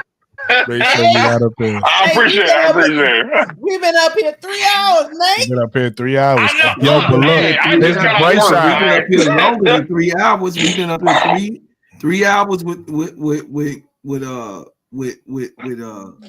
80s baby. Then we was 2.5 hours with Keisha. Then I was up earlier. Shit, we done did a whole work shift. But look, here's the bright side about this, man. Soon you gonna have your channel, Nate, You gonna when I'm getting off. Because look, I told Lakeisha and Key, out of respect for them, because they do the games. I go on after them, so that's why I go on my slot. And then now when I'm getting off your slot, you could be like, I bet I'm getting home from work. I'm going live. You know what I mean? So it's just like everybody got their slots. You know what I mean? Yeah. So this your time right now. So get your page up and going. So you can come home. People, as you can see, there's people in here. They want to talk basketball. This is your time right here, bro. Right. I'd rather. But with that said, we're gonna wrap the show up. Like I said, if you ain't hit the like button yet, please everybody hit the like button. Subscribe to the channel. Subscribe to all of the channels. Steady Serv'n ENT. Cut the Israel Talk Sports. Soon my brother Nate is gonna have his channel. Is gonna be called In My Opinion. Yes, sir. Shout out to Simply Ball Dropping. Everybody go subscribe to my brother Simply Ball Dropping. WBB Universe. Everybody definitely go out and support all the channels. Am I forgetting anybody that was on the panel, guys? I don't think so. I think I hit everybody. I'm not sure. I'm talking about everybody with a page. And shout out to everybody that AD. Fast Break. Shout out to Fast Break. My brother Fast Break. Definitely go support him. He's just starting out. If you're gonna watch this on the playback, man, talk to me in the comments. I'm gonna talk back. If you want to donate to the channel, my Cash App is on the channel, and my Zelle is on the channel. You could definitely use that. But listen, I appreciate everybody. Thank you for rocking with me. Everybody that was in the chat. Now I want everybody to have a blessed night, man. Good night. All right. Good night, y'all.